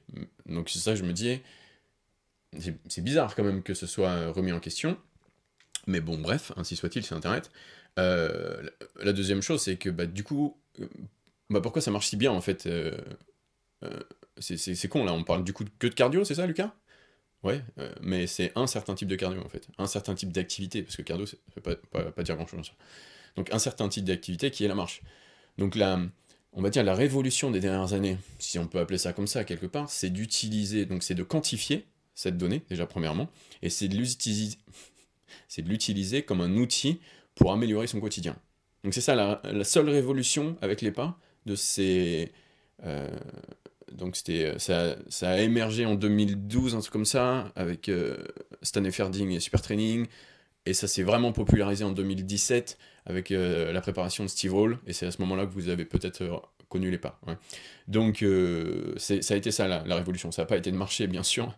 Ce serait quand même un peu con de notre part de dire que bah, tout d'un coup, voilà, on a révolutionné le monde, enfin les gens qui ont popularisé ça, révolutionner le monde en marchant, ce serait un peu stupide. C'est juste quantifier, déjà premièrement, donc mesurer, un peu comme les macros, et utiliser la donnée pour gérer justement sa composition corporelle, vers le plus sec ou vers bah, justement le moins fatigué, quelque part, si on a une trop grosse activité, parce que ça existe aussi, c'est moins présent. Ouais, dans les routines, généralement, les gens ils marquent plutôt 3000 que 32 000, mais bah, ça existe, des gens qui se dépensent énormément, qui font des longues sorties par exemple, qui gagneraient plus, physiquement, bien sûr, si c'est leur préférence, tant mieux, qui gagneraient plus à se dépenser moins. Ouais, ça existe aussi.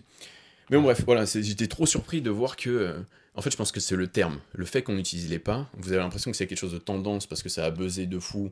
Ça a été viral en fait. Mes clips, ils sont passés viral. On a des clips à presque 800 000 vues. C'est un délire.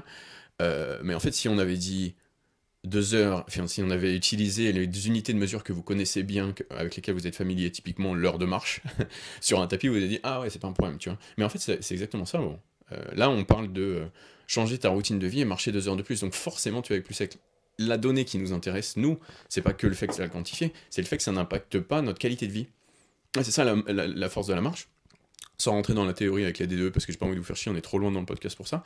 Mais en gros, bah, tu peux te dépenser en marchant, donc tu peux augmenter ta NIT sans accumuler suffisamment de fatigue pour que ça défonce ton physique. Contrairement à d'autres activités type cardio, qui seraient par exemple la course à pied, même si c'est le plus tolérable dans l'idée, l'aviron, le basket, le crossfit, le high intensity interval training, etc., etc., etc. Donc, bah voilà. Ouais, et sur ça, honnêtement, moi, je vais ouvrir ma gueule parce que, comment dire, pour le coup, tu vois, avec la marche, là, la donnée des steps qu'on vous donne, déjà, on vend pas des programmes de marche, donc honnêtement, là, c'est vraiment de la value gratos. Tu vois, les gens sont mauvaise foi. Ouais, ils font genre, ils ont inventé un truc de ouf, tout ça pour, ouais, commercialiser. Enfin, mec, j'ai pas vendu un programme sur apprendre aux gens à marcher, en fait. Et en plus, si tu réfléchis bien, je vais pas t'expliquer de manière scientifique pourquoi ça a un intérêt. Mais moi, ce que ça relève, je trouve, tu vois, de base, j'ai toujours un peu détesté, enfin détesté, je me suis jamais identifié, tu vois, dans le fitness game français, parce que je trouvais que les gens avaient beaucoup trop d'ego. Tu vois, dès qu'ils ont... En fait, on dirait qu'ils prêtent allégeance, tu vois, à une manière de faire, et dès que tu leur balances une nouvelle perspective, direct, ils vont venir l'incendier, genre. Sauf que là, tu vois, sur les steps, à chaque fois, les gens, ils me disaient, tu sais, les mecs de mon Telegram, ils m'envoient, ils me disent, ouais, putain, lui, il a dit ça, il a dit ça, il a dit ça. Bon, déjà, à chaque fois que je regarde dans diagonale, je vois juste que quoi, le mec, il est, ok, il a un BF super haut, genre. Donc en fait, je vais même pas écouter ce qu'il va me dire. Et là, sachant que la marche, c'est un truc qu'on vous donne, c'est-à-dire c'est accessible à tout le monde. Tu peux dire à ta grand-mère carrément d'aller marcher, tu vois, tout le monde peut marcher. Et c'est gratos et c'est cool, tu vois. Sachant que ça a plein d'autres bienfaits mental et tout. Donc ouais, franchement, c'est ouf. Tu vois que sur Internet, t'as beau te dire un truc le plus, je sais pas, le plus cheap possible, les gens arrivent à ouvrir leur gueule, tu vois. Mais par contre, tu vois, ça m'a buté, genre quand on me balance des trucs, tu sais, on se reçoit des attaques, mais les mecs ils sont à 25% body fat, tu vois. Donc en fait, je me dis, ouais, mais en fait son argument, j'arrive pas à l'entendre, je me dis juste qu'il est frustré, tu vois. Et je pense que c'est un peu le cas, genre. Donc ouais, genre, en fait, le truc c'est que là, avec la marche, souvent on va me dire ouais mais si tu fais 45 minutes de circuit training et 20 minutes de vélo derrière et tout, ça revient au même. Mais en fait juste aussi regarde de manière empirique les mecs qui sont lean toute l'année, genre c'est quoi leur appli santé, genre est-ce qu'ils font du vélo tous les jours? Je sais pas, tu vois. T'as quand même des réponses, tu vois, à tes questions quand tu regardes des profils comme ça, tu vois. Et pour le coup, moi j'ai toujours été sec et j'ai déjà été shredded plusieurs fois en utilisant deux manières différentes. Donc la première, en vrai j'avais déjà des steps assez hauts parce que j'habite à Paris et j'ai toujours eu été au moins 15K, tu vois. Mais il y en a une fois, je me butais au Stairmasters. Dans ma tête, je sais pas pourquoi, je voulais devenir champion de Stairmasters, tu vois. À la fin de mes séances, je m'enculais sur le Stairmasters, tu vois. Je me mettais à 26, tu sais, je t'avais dit, genre, le truc, ça te dégomme ta mère, là. J'avoue, j'en ai jamais fait, donc je sais pas trop. Ouais, bon, c'est insane, tu transpires ta race et tout. Donc j'étais sec. Par contre, j'étais déphasé, genre. J'étais déphasé, je ressemblais à un zombie. En fait, j'arrivais pas à tenir une conversation, tu vois. Là, je suis toujours sec. Juste, je marche un peu plus. Enfin, je traque en fait juste. Et j'ai le même résultat en étant beaucoup plus libre mentalement, en ayant des meilleurs trainings. Du coup, de surcroît, je suis plus big que quand je faisais du Star Master, tu vois. Et ok, les mecs ils vont dire ouais, mais regarde, tu peux faire du cardio classique, ça va marcher aussi. Ouais, mais c'est des mecs qui sont secs peut-être 3 semaines dans l'année et le reste du temps ils sont. Et en plus, quand ils sont en sèche, tu vois, ils arrivent pas à le maintenir, ils binge et tout. Donc voilà quoi. Genre, t'es pas vraiment légitime d'ouvrir ta gueule. Typiquement, c'est super intéressant parce que, tu vois, j'ai été aussi de l'école, parce que j'ai écouté juste, de l'école de penser que être sec, Ouais, c'est pas maintenable, et c'est forcément la souffrance. Ouais, donc en fait, tu peux pas vivre sec, tu peux ouais. pas progresser sec. Et typiquement, ça vient du fait que l'expérience traditionnelle des gens qui sont secs, elle est misérable. Ah ben. Ouais, donc le chemin pour arriver sec, il est misérable. La sèche pour arriver sec, il est misérable. Ça veut dire que c'est énormément, par exemple, on peut prendre Stairmaster, d'activités cardio en tout genre. Donc effectivement, quand une fois que bah, finalement tu vas arriver à écorcher, mais en faisant des dingueries tous les jours, en allant faire des marathons et tout, là t'es misérable. Et être misérable, on sait que ça fait pas partie du plan d'optimisation des gains. Vous vous souvenez, on a parlé dans le podcast. En gros, il faut se sentir bien H24, il faut avoir de l'énergie H24, que tu sois en léger déficit, en maintenance ou en surplus. Donc c'est pour ça en fait, c'est que la majorité des gens qui sont très secs et du coup qui partagent leur feedback de gars très secs, c'est des gars qui se sentent misérables parce que le chemin qu'ils ont utilisé, emprunté pour être très sec, bah, il était misérable. Tu vois, là ça vient de me sauter à la tête, mais c'est pour ça, c'est de là que ça vient en fait, quelque part. Et du coup, nous, ce qu'on vous partageait, et ce qu'on vous partage également, tu vois, quelque part, dans ce podcast et dans tous nos contenus, indirectement, juste par le fait qu'on existe devant la caméra, c'est que Non, non, être lean, ça devrait être normal, en fait, quelque part. Par rapport à notre vision de la musculation, si jamais vous avez la même que la nôtre, en rapport avec le physique. C'est-à-dire que, tu vois, moi, on me dit souvent, tu vois, je l'ai même vu en anglais dans donc, la communauté anglophone, dans la section commentaires perso, mais comment Lucas, il fait pour progresser en étant si sec? Le truc, et je sais que ça va pas vous plaire, ça, les gars, et que, bah, tant pis, hein, c'est toxicité. Le truc, c'est que ma composition corporelle actuelle, ce que je fais actuellement, bah, c'est censé être la norme. Je sais que vous allez la détester parce que vous allez dire que je suis un chômeur célibataire, que j'ai pas de vie, de toute façon je fais que ça, je peux marcher quand je veux et tout, etc.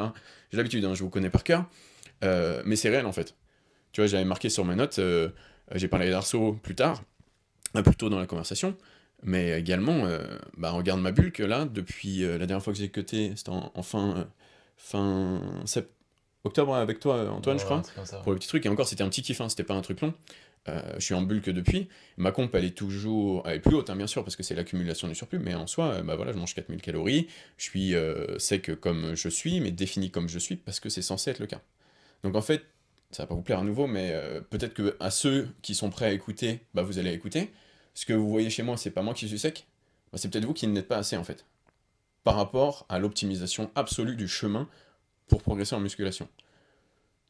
Ouais, intéressante à glisser celle-là, même si elle est difficile. Ouais, en même temps, elle est au milieu du podcast, donc j'imagine que tout le monde n'entendra pas. Et j'espère que ça touchera les bonnes personnes. Et normalement, si vous êtes là au milieu du podcast, si vous nous détestez, vous êtes encore là à ce moment-là, qu'est-ce que vous faites de votre vie, les gars? Prenez les meilleures décisions dans la vie. Mais sinon, bah, elle est pour vous, celle-là, en fait. Ouais, parce qu'avec tout ce qu'on t'a partagé précédemment, bah, en fait, tu vois, la donnée de mise en pratique, à quoi ça ressemble réellement, à quoi ça ressemblent toutes ces données? Bah, tu peux regarder par exemple mon physique sur mes publications, pourquoi pas la dernière fois que j'ai été à Bordeaux là, avec Antoine, ça c'est un 3750 calories à ce moment-là, tu vois, 6 mois dans la bulk, un truc comme ça, à ce moment-là, peut-être 5 un truc comme ça, toujours pas un nuage, tu vois, typiquement. Ouais, donc ouais, c'est intéressant comme data, je suis content que tu m'as amené là-dessus. Ouais. En vrai, tu vois, avec Lucas, là, on utilise le terme sec, etc. Honnêtement, je ne me considère pas comme sec, hein. Non, non, on est pas si que ça. En fait, on n'est pas sec, on est juste dans la fourchette de body fat qu'on s'est imposé, tu vois. Donc on n'est pas sur la partie basse, tu vois, mais on n'est pas non plus tout en haut, c'est-à-dire il nous reste un peu de marge. Mais en fait, on n'est pas sec, tu vois, on se dit pas, ouais putain, enfin on n'est pas en sèche ou quoi, tu vois. C'est juste, on a une fourchette de body fat qu'on s'est imposé et on reste dedans, c'est tout, tu vois. Donc si tu dépasses, tu vires ton gras. Et une fois que tu es dans cette range, bah là tu t'amuses un peu comme tu veux, tu vois. Et Ouais. puis ouais. Ouais, c'est exactement ça. Et typiquement, ce qui fait que t'as l'impression qu'on est particulièrement sec, c'est que quand tu nous vois, bon, sauf là, parce que voilà, on fait pas que du contenu pumpé en salle, mais c'est parce qu'on est pumpé en salle. Et comme tu sais, une des données les plus fortes pour être sec, c'est d'être très musclé. Parce que le muscle, ça amène la 3D, tu vois. Donc typiquement, tu vois mon fils, début séance, je viens de manger mon pré-workout, tu vas te dire, ouais, c'est lui la star des réseaux là, qu'est-ce qui se passe? Tout d'un coup, je fais 3 élévations frontales, là tu fissures par contre. Ouais, parce qu'au final, c'est vrai que quand tu manges beaucoup, et tu chopes un pump à la hauteur de toutes les calories que tu manges, et que tu fais de la musculation depuis 2 jours, ouais, c'est quand même assez débile ce que tu chopes sur ton épaule, notamment en faisant une élévation frontale, tu vois. Et là, tu vas te dire, putain, il est giga sec. Mais en fait, la réalité, c'est que pas vraiment, parce que, tu vois, en parlant de cette range, actuellement, ma routine de vie, elle est un peu chaotique, même si je fais toujours mes steps et tout. C'est un peu la galère. Moi, je suis en haut de la range, là. Je suis quasiment au dernier 0,1%, tu vois. Donc, en vrai, je suis pas si sec que ça. De toute façon, ça se voit, là. Tu n'as pas l'impression que je suis shredded as fuck, tu vois. Je suis pas si sec que ça. Et pourquoi je disais ça? Mais je suis toujours dans ma range, donc je le vis parfaitement bien. Mais c'est vrai que ce qui fait que vous avez l'impression qu'on est particulièrement sec et que du coup, bah, c'est quoi ce délire, quoi? On voit jamais des gens aussi secs vivre aussi secs et tout, etc. Mais c'est surtout parce que la majorité du temps, comme vous nous voyez, bah, c'est avec du pump. Pourquoi pas, tu vois, on a gainé un peu pendant le training en faisant un core lift, même si c'est d'élévation frontale, parce que nous, les élévations frontales, c'est un core lift. Bah, du coup, ça rend particulièrement bien. Mais c'est vrai qu'à côté de ça, c'est pour ça que j'aimerais bien reprendre des vlogs, putain, j'ai hâte. Ouais, Tu vas vous putain. montrer un peu plus du quotidien. Ouais, mais je suis pas sec non plus, mec, hein. Là, je suis vraiment en mode YOLO Mm. bulk. Mm. Critère GBZ, mais. Donc voilà, en vrai, je crois qu'on a touché à tous les sujets que je voulais. Niveau PDM, niveau comp, voilà, vous avez des exemples vie réelle de ce que. Donc je pense à Erso, Steve Hall, justement, qui a popularisé les steps. Pourquoi pas moi-même. Et puis GBZ, hein, GBZ aussi, c'est vrai, c'est ça, shredded, mais GBZ il mange plus de 3300 calories et c'est le mec le plus fort d'entre nous, quelque part. tu vois. Genre, il est fort, tu vois. Il progresse, GBZ. Il est pas juste shred, GBZ, tu vois. Faut pas se dire que Antoine, c'est juste le mec shred. Non, tu fais une séance avec Antoine, il va te challenger sur ton squat, il va te challenger sur le dead, il va te challenger sur ton développé couché ou ta chest press plutôt, sur ton Smith machin, tu vois. Et puis la semaine d'après, ça continuera, etc. Parce qu'il s'est organisé pour. Tu vois, c'est pas que son trait particulier, parce que c'est ce qui vous marque le plus, c'est la shred, mais quelque part, en JBZ, il l'a dit, il est énorme aussi. Hein. Parce que comment on se rend compte qu'on est énorme, bah, on se met à côté de quelqu'un d'autre. Ouais, un bodybuilder est aussi gros que le mec à côté de lui. C'est pour ça que tout le monde a l'air énorme sur internet tout seul pendant les préparations de bodybuilding. Quand la scène arrive et ils se mettent les uns à côté des autres, tu te dis oh bordel de merde, mais il est tout petit en fait, tu vois. Donc ouais, dédicace GBZ, tu fais du bon taf. Simir, bon, joyeux anniversaire, les amis. 34 ans, le bon. Tiens d'ailleurs un message. Grandir, c'est pas une excuse. C'est l'organisation, le chaos qui vient vous poser des problèmes. C'est pas le fait que vous vieillissez que tout ralentit. Ouais, j'ai la meilleure forme de ma vie, j'ai la meilleure shape de ma vie, et j'ai 34 ans. Typiquement, c'est le genre d'âge où t'entends je suis vieux, tu vois. Non. Non, il y a beaucoup de chaos dans la vie, c'est beaucoup plus difficile d'avoir quelque chose de stable à plus de 30 ans qu'à moins de 20 ans, mais hormonalement parlant, c'est banger 30 plus. Hein. Aucun souci, tu vois. Euh, tu pètes la forme. Donc voilà, c'est un feedback sur ça, parce que je sais que j'y pense de temps en temps quand j'entends des messages. Mais non, c'est juste que bah, tout d'un coup, ton taf, il te prend trop de temps et tu sais plus trop gérer justement bah, toutes ces données qui t'arrivent dans tous les sens. Et 24 heures dans une journée, bah, ça fait pas beaucoup. Mais prise de masse, prise de muscle, sans souci, à mon avis, tu peux aller jusqu'à 45 en PPR. Mais ça, j'en sais rien, on verra. Mec, tu sais que c'est intéressant que tu dis ça parce que moi, tu vois, j'ai envie d'être un sick cunt le plus longtemps possible, c'est-à-dire idéalement jusqu'à ma mort, tu vois. Et le fait d'avoir des profils plus âgés que moi, qui sont au-dessus de moi, bah, ça me donne une direction, mais que c'est trop important, genre, mais vraiment, tu vois. Pour ça, par pitié, n'arrête jamais d'être un sick cunt, tu vois. Mais tu vois, je prends par exemple l'exemple du Godfather. Mhm. Il a des gosses et tout, et je sais plus il a quel âge, mais il est quand même assez âgé. Ouais. C'est un daron, quoi. Et il a un putain de fils, tu vois, il Ouais. fait fissure. Mm. Donc je me dis, putain, en fait, quand tu fais les choses bien, bah, t'as quand même un reward. Donc ouais, faites les choses bien, les mecs. Ouais, c'est vrai que c'est un bon exemple de longévité. Waouh, j'ai une crampe au biceps. Parce que, en plus, bah, tu vois, on le voit que ce qui fait son physique, c'est sa constance, plus que le fait que ce soit le mec le plus fort, le mec le plus ouf. C'est pas un psycho, tu vois. Non, non, il a juste sa routine, il a ses gosses, il a sa femme, il va pêcher avec ses gosses, bon, c'est des Américains, ils vont pêcher avec ses gosses dans un lac, etc. Il fait son petit training dans son garage, il recommence demain, et puis ça fait 45 ans qu'il fait ça, enfin j'abuse, mais ça fait probablement 30 ans qu'il fait ça. Et c'est un excellent bodybuilder. Donc, ouais, à nouveau, ça nous montre que bah, la donnée principale, bah, c'est un tout en fait. Si jamais on devait se dire, c'est plus un tout. C'est pas euh, à fond dans l'entraînement et zéro dans la diète et zéro dans les steps. Ou dans l'activité, je devrais dire, parce que vous faites un petit peu ce que vous voulez. D'ailleurs, voilà, je rebondis une dernière chose là-dessus. Si les steps ça vous casse les couilles et que vous avez envie de trottiner, bah, vous pouvez trottiner. Si jamais trottiner ça vous pose des problèmes, vous avez remarqué, ça diminue votre qualité de vie, ça diminue votre qualité d'entraînement, ça m'étonnerait, mais bon, bref, pourquoi pas. Bah, ne trottinez plus et marchez. Pourquoi pas essayer les choses, tu vois. Pourquoi trottiner? Non, j'en sais rien. Je vais marcher vite et courir légèrement, peut-être, tu vois. J'en sais rien, parce que j'ai diverses conversations sur le sujet en consultation. Donc voilà, n'hésitez pas à tester, les gars. Ouais, il y a les données théoriques, mais il y a ce qui est réel pour vous. Et si votre adhérence c'est courir et que bah, ça empiète un petit peu sur votre capacité de récupération en musculation, vos perfs, mais que c'est ce que vous kiffez faire, bah faites-le. Ah, l'idée, c'est pas non plus. Tu vois, l'optimal, c'est intéressant, mais par moment, il faut se dire que ce qui est réellement optimal, c'est ce qu'on kiffe. Parce qu'il faut le faire aujourd'hui, demain et dans 10 ans, parce que comme dit Antoine, on veut rester un sick cunt à vie, en fait. Et si pour vous, bah, le chemin, c'est en courant, bah, il sera en courant, en fait. Si ça veut dire que t'as mal à la. Enfin, que t'as les hanches un petit peu fatiguées pour squatter, bah, ainsi soit-il. Tu pourras avoir des plus grosses jambes, certes, mais en attendant, tu restes sec parce que t'as une activité haute. Donc, du coup, en fait, tu seras un sick cunt H24 quand même. Donc, voilà, je tenais à le dire. T'as un daron qui fait fissure. Et ouais, par contre, sur le fait de trottiner, si je peux balancer mon input, faites surtout pas ça. En vrai, je sais pas, je vois pas la plus Ouais, je l'héroïne sais de pas. trottiner, genre. J'essayais. En fait, à moins que, ouais, voilà, ta passion soit de trottiner, mec, t'as l'air d'un giga teubé en trottinant, genre, autant marcher, non? Enfin, fais pas ça à Paris en tout cas.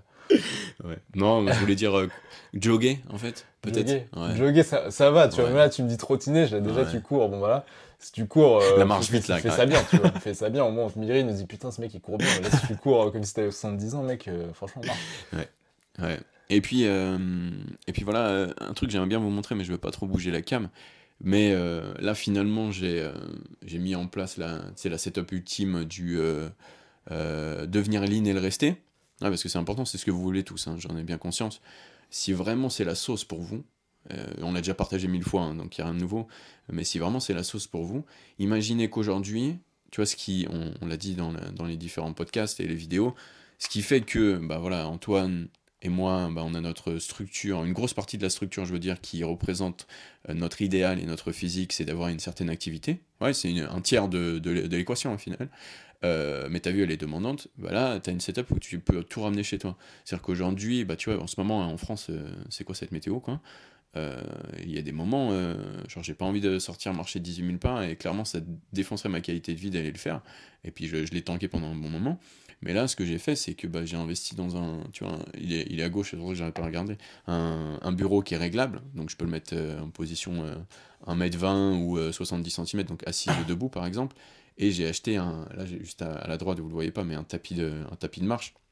Laissez-moi avoir quelques semaines en plus et vous faire un feedback, éventuellement des recommandations pour les marques, parce que je sais pas trop encore, ce sera récent. Du coup, c'est que là, dire, bon, bah tu vois, ce podcast, je l'ai édité en marchant. Donc en faisant mes pas, bah, je travaillais devant mon PC. Mais en même temps, si tu veux, je regarde une série en marchant, sur un grand écran, hein, il est là. En même temps, je réponds à mes mails en marchant. Ouais. Et quand je te dis marcher, c'est 5,5 km/h, hein. Je marche pas à 3 km/h, tu vois. Je joue à WoW en marchant. Ouais, donc je suis en train de jouer aux jeux vidéo en marchant. Ouais. Donc en fait, je reste lean en jouant aux jeux vidéo. C'est pour te dire la force du truc, tu vois.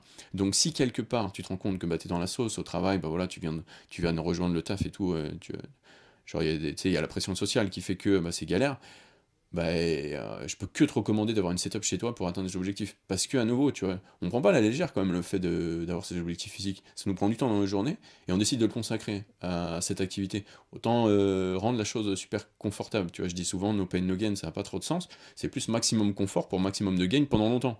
Tu vois, et le maximum confort, c'est l'adhérence. Donc, du coup, bah, ça va t'amener le maximum de gain pendant longtemps. Et quelque part, bah, avec ce tapis, tu vois, il y a des gens qui te diraient, ouais, mais c'est pas. Des gens, des personnes non éduquées sur ces sujets qui te diraient mais c'est quoi ces branleurs, c'est pas du sport ça, mais bon c'est pas un problème que ce soit pas du sport, tu vois. C'est comme si quelqu'un vient te voir en musculation et en séance de musculation il te dit putain tu fous rien, tu transpires pas. Depuis quand on doit transpirer en musculation en fait quelque part? Toi, si c'est pas un core lift et t'es sur une machine, genre, tu vas probablement peut-être pas transpirer, notamment en hiver. Donc on s'en fout en fait. On s'en fout totalement, tu juste crées ton confort. Et ça, je peux te dire que, bah, j'avais déjà découvert en Angleterre, je vous l'avais partagé il y a quelques années, c'est le plus gros confort que tu peux mettre dans ton quotidien, je pense bien. Tu vois, Antoine, il m'a parlé du air fryer, ça c'était confortable, banger pour la nutrition. Bah, avec le tapis de marche et le air fryer, clairement ma vie elle est facile là, elle est confortable, tu vois, il n'y a pas de question sur le fait de réussir à manger mes cales ou faire mes steps, bah j'ai pas besoin de bouger en fait. Mais Ouais, je mets le truc dans l'air fryer et je vais taffer sur mon PC en marchant chez mes steps. En fait, je valide tout en étant un calbar chez moi, tu vois. C'est trop bien, tu vois. Créer un ouais. environnement super confi comme ça, c'est indispensable. Honnêtement, là, j'ai le setup sous les yeux. Il a vraiment un setup de cyborg. Je suis en train de mine, tu vois. Enfin, c'est-à-dire que là, il y a carrément des boutons sur le bureau. Il peut régler la taille et tout. C'est stylé. Il peut marcher, faire ses consultes en même temps. Ouais, franchement, une fois que t'as ça, t'as plus d'excuses. Enfin, c'est même pas une excuse en fait. C'est que tu peux pas ne pas être shred, genre. Mm. C'est. En fait, c'est important ça aussi de setup son environnement. Tu vois, moi, chez moi, par exemple, t'as un rice cooker, un air fryer. Et dans mon frigo, t'as que des trucs qui rentrent dans mes macros, genre. Donc, c'est-à-dire, ça m'est déjà arrivé, midnight et tout, de vouloir bouffer de la merde. J'ouvre mon frigo, avec du sarrasin, putain de merde. Donc, donc voilà, tu vois. Mm. Aussi, genre, ouais, faut s'aider. Enfin, ouais. Si t'es organisé, au final, ça fait la diff. Bref. Un truc que je voulais rajouter pour terminer, ça peut être sympa, tu vois. Parce qu'on sait que les sections commentaires, c'est tout aussi important que le contenu en lui-même.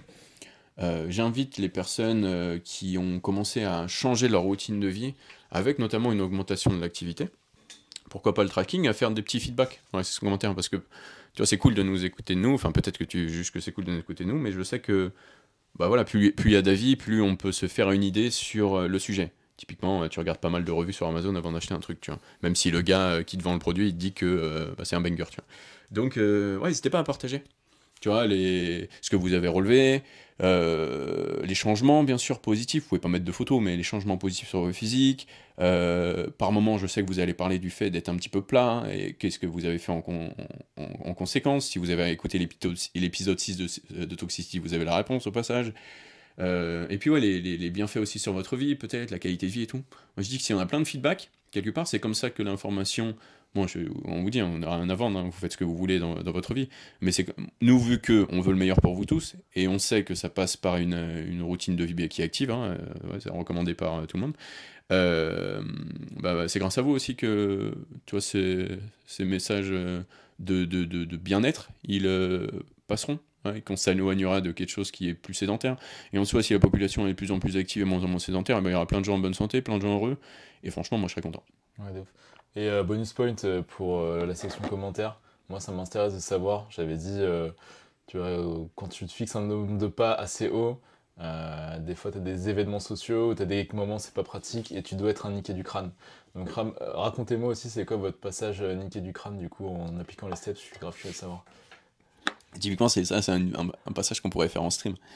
Des mecs qui racontent les trucs dans les sections commentaires, ça serait insane. Enfin, dans le chat. D'ailleurs, en parlant du stream, il est setup, hein, il est prêt. Il faut juste que j'ai internet, en fait. Comme je disais au début du podcast, Bouygues m'a trollé mon mois.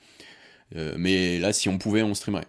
Là, on serait en live, là, tu vois. Mais juste, je peux pas, en fait, j'ai pas la connexion je suis en 4G. Donc c'est prêt. Donc à partir du moment où je vois que le arrobase, il est pas rouge, je peux pop des streams, random. Tu vois, en semaine, de temps en temps, je t'en pop un le soir, 1 heure, vite fait, comme ça, après mes consultations, pourquoi pas. Et on vibe ensemble, on écoute ma playlist, jam, en live, on se fait des petits analyses de je sais pas quoi, tu vois, pas d'analyse physique, hein, m'envoyez pas au physique, ça m'intéresse pas. Mais on regarde des contenus ensemble, vous me partagez la revue sur expérience, pourquoi pas se faire des petits Q&A ponctuels, des trucs comme ça. Les streams, c'est bunker, de toute façon. Les streams, c'est trop stylé. Et puis, déjà, à l'époque, j'avais dit que c'était l'élément qui me manquait pour ma communication avec ma commu. Et bah là, c'est ready. Et on va l'utiliser avec GBZ les week-ends. J'espère bientôt en semaine. Et, et puis, moi, de temps en temps, je le poperai random le midi ou le soir. Yes. Et puis voilà, je vois que de toute façon ma caméra va bientôt s'éteindre, je pense qu'il me reste 2 minutes, donc on va faire l'outro maintenant. Trouvez-moi un appart. Tu lâches un sub et tu trouves un appart pour le cas, on te demande pas grand chose, mec. Hein. Pitié. Ouais, les gars, bon, j'espère que vous avez kiffé ce 7ème podcast. Honnêtement, voilà, c'était juste une discussion avec Lucas sur notre vision sur la prise de masse. Donc, ouais, juste joyeux anniversaire à Lucas, et j'espère que vous allez bien. Petit 100K là, tous les deux là. Ouais, petit 100K. Baker, hein. Baker, En vrai, il mérite, Lucas. En vrai, putain, Big Dick, il Big Dick mérite, 100K. il mérite de ouf. Et je sais pas, peut-être que vous étiez comme moi à l'ancienne, mais je vois le délire. Tu découvres Lucas Gouif, tu te dis c'est quoi cette value tout furieux. Il est connu, mais sans être connu. Bordel de merde, j'ai envie de garder cette value pour moi comme un gros égoïste, tu vois. Moi, j'étais grave comme ça, mec. J'avoue, j'étais grave comme ça, tu vois. Je m'étais dit, vas-y, je vais être tout seul en mode sick cunt, je vais tous me niquer et tout. Mais j'ai changé.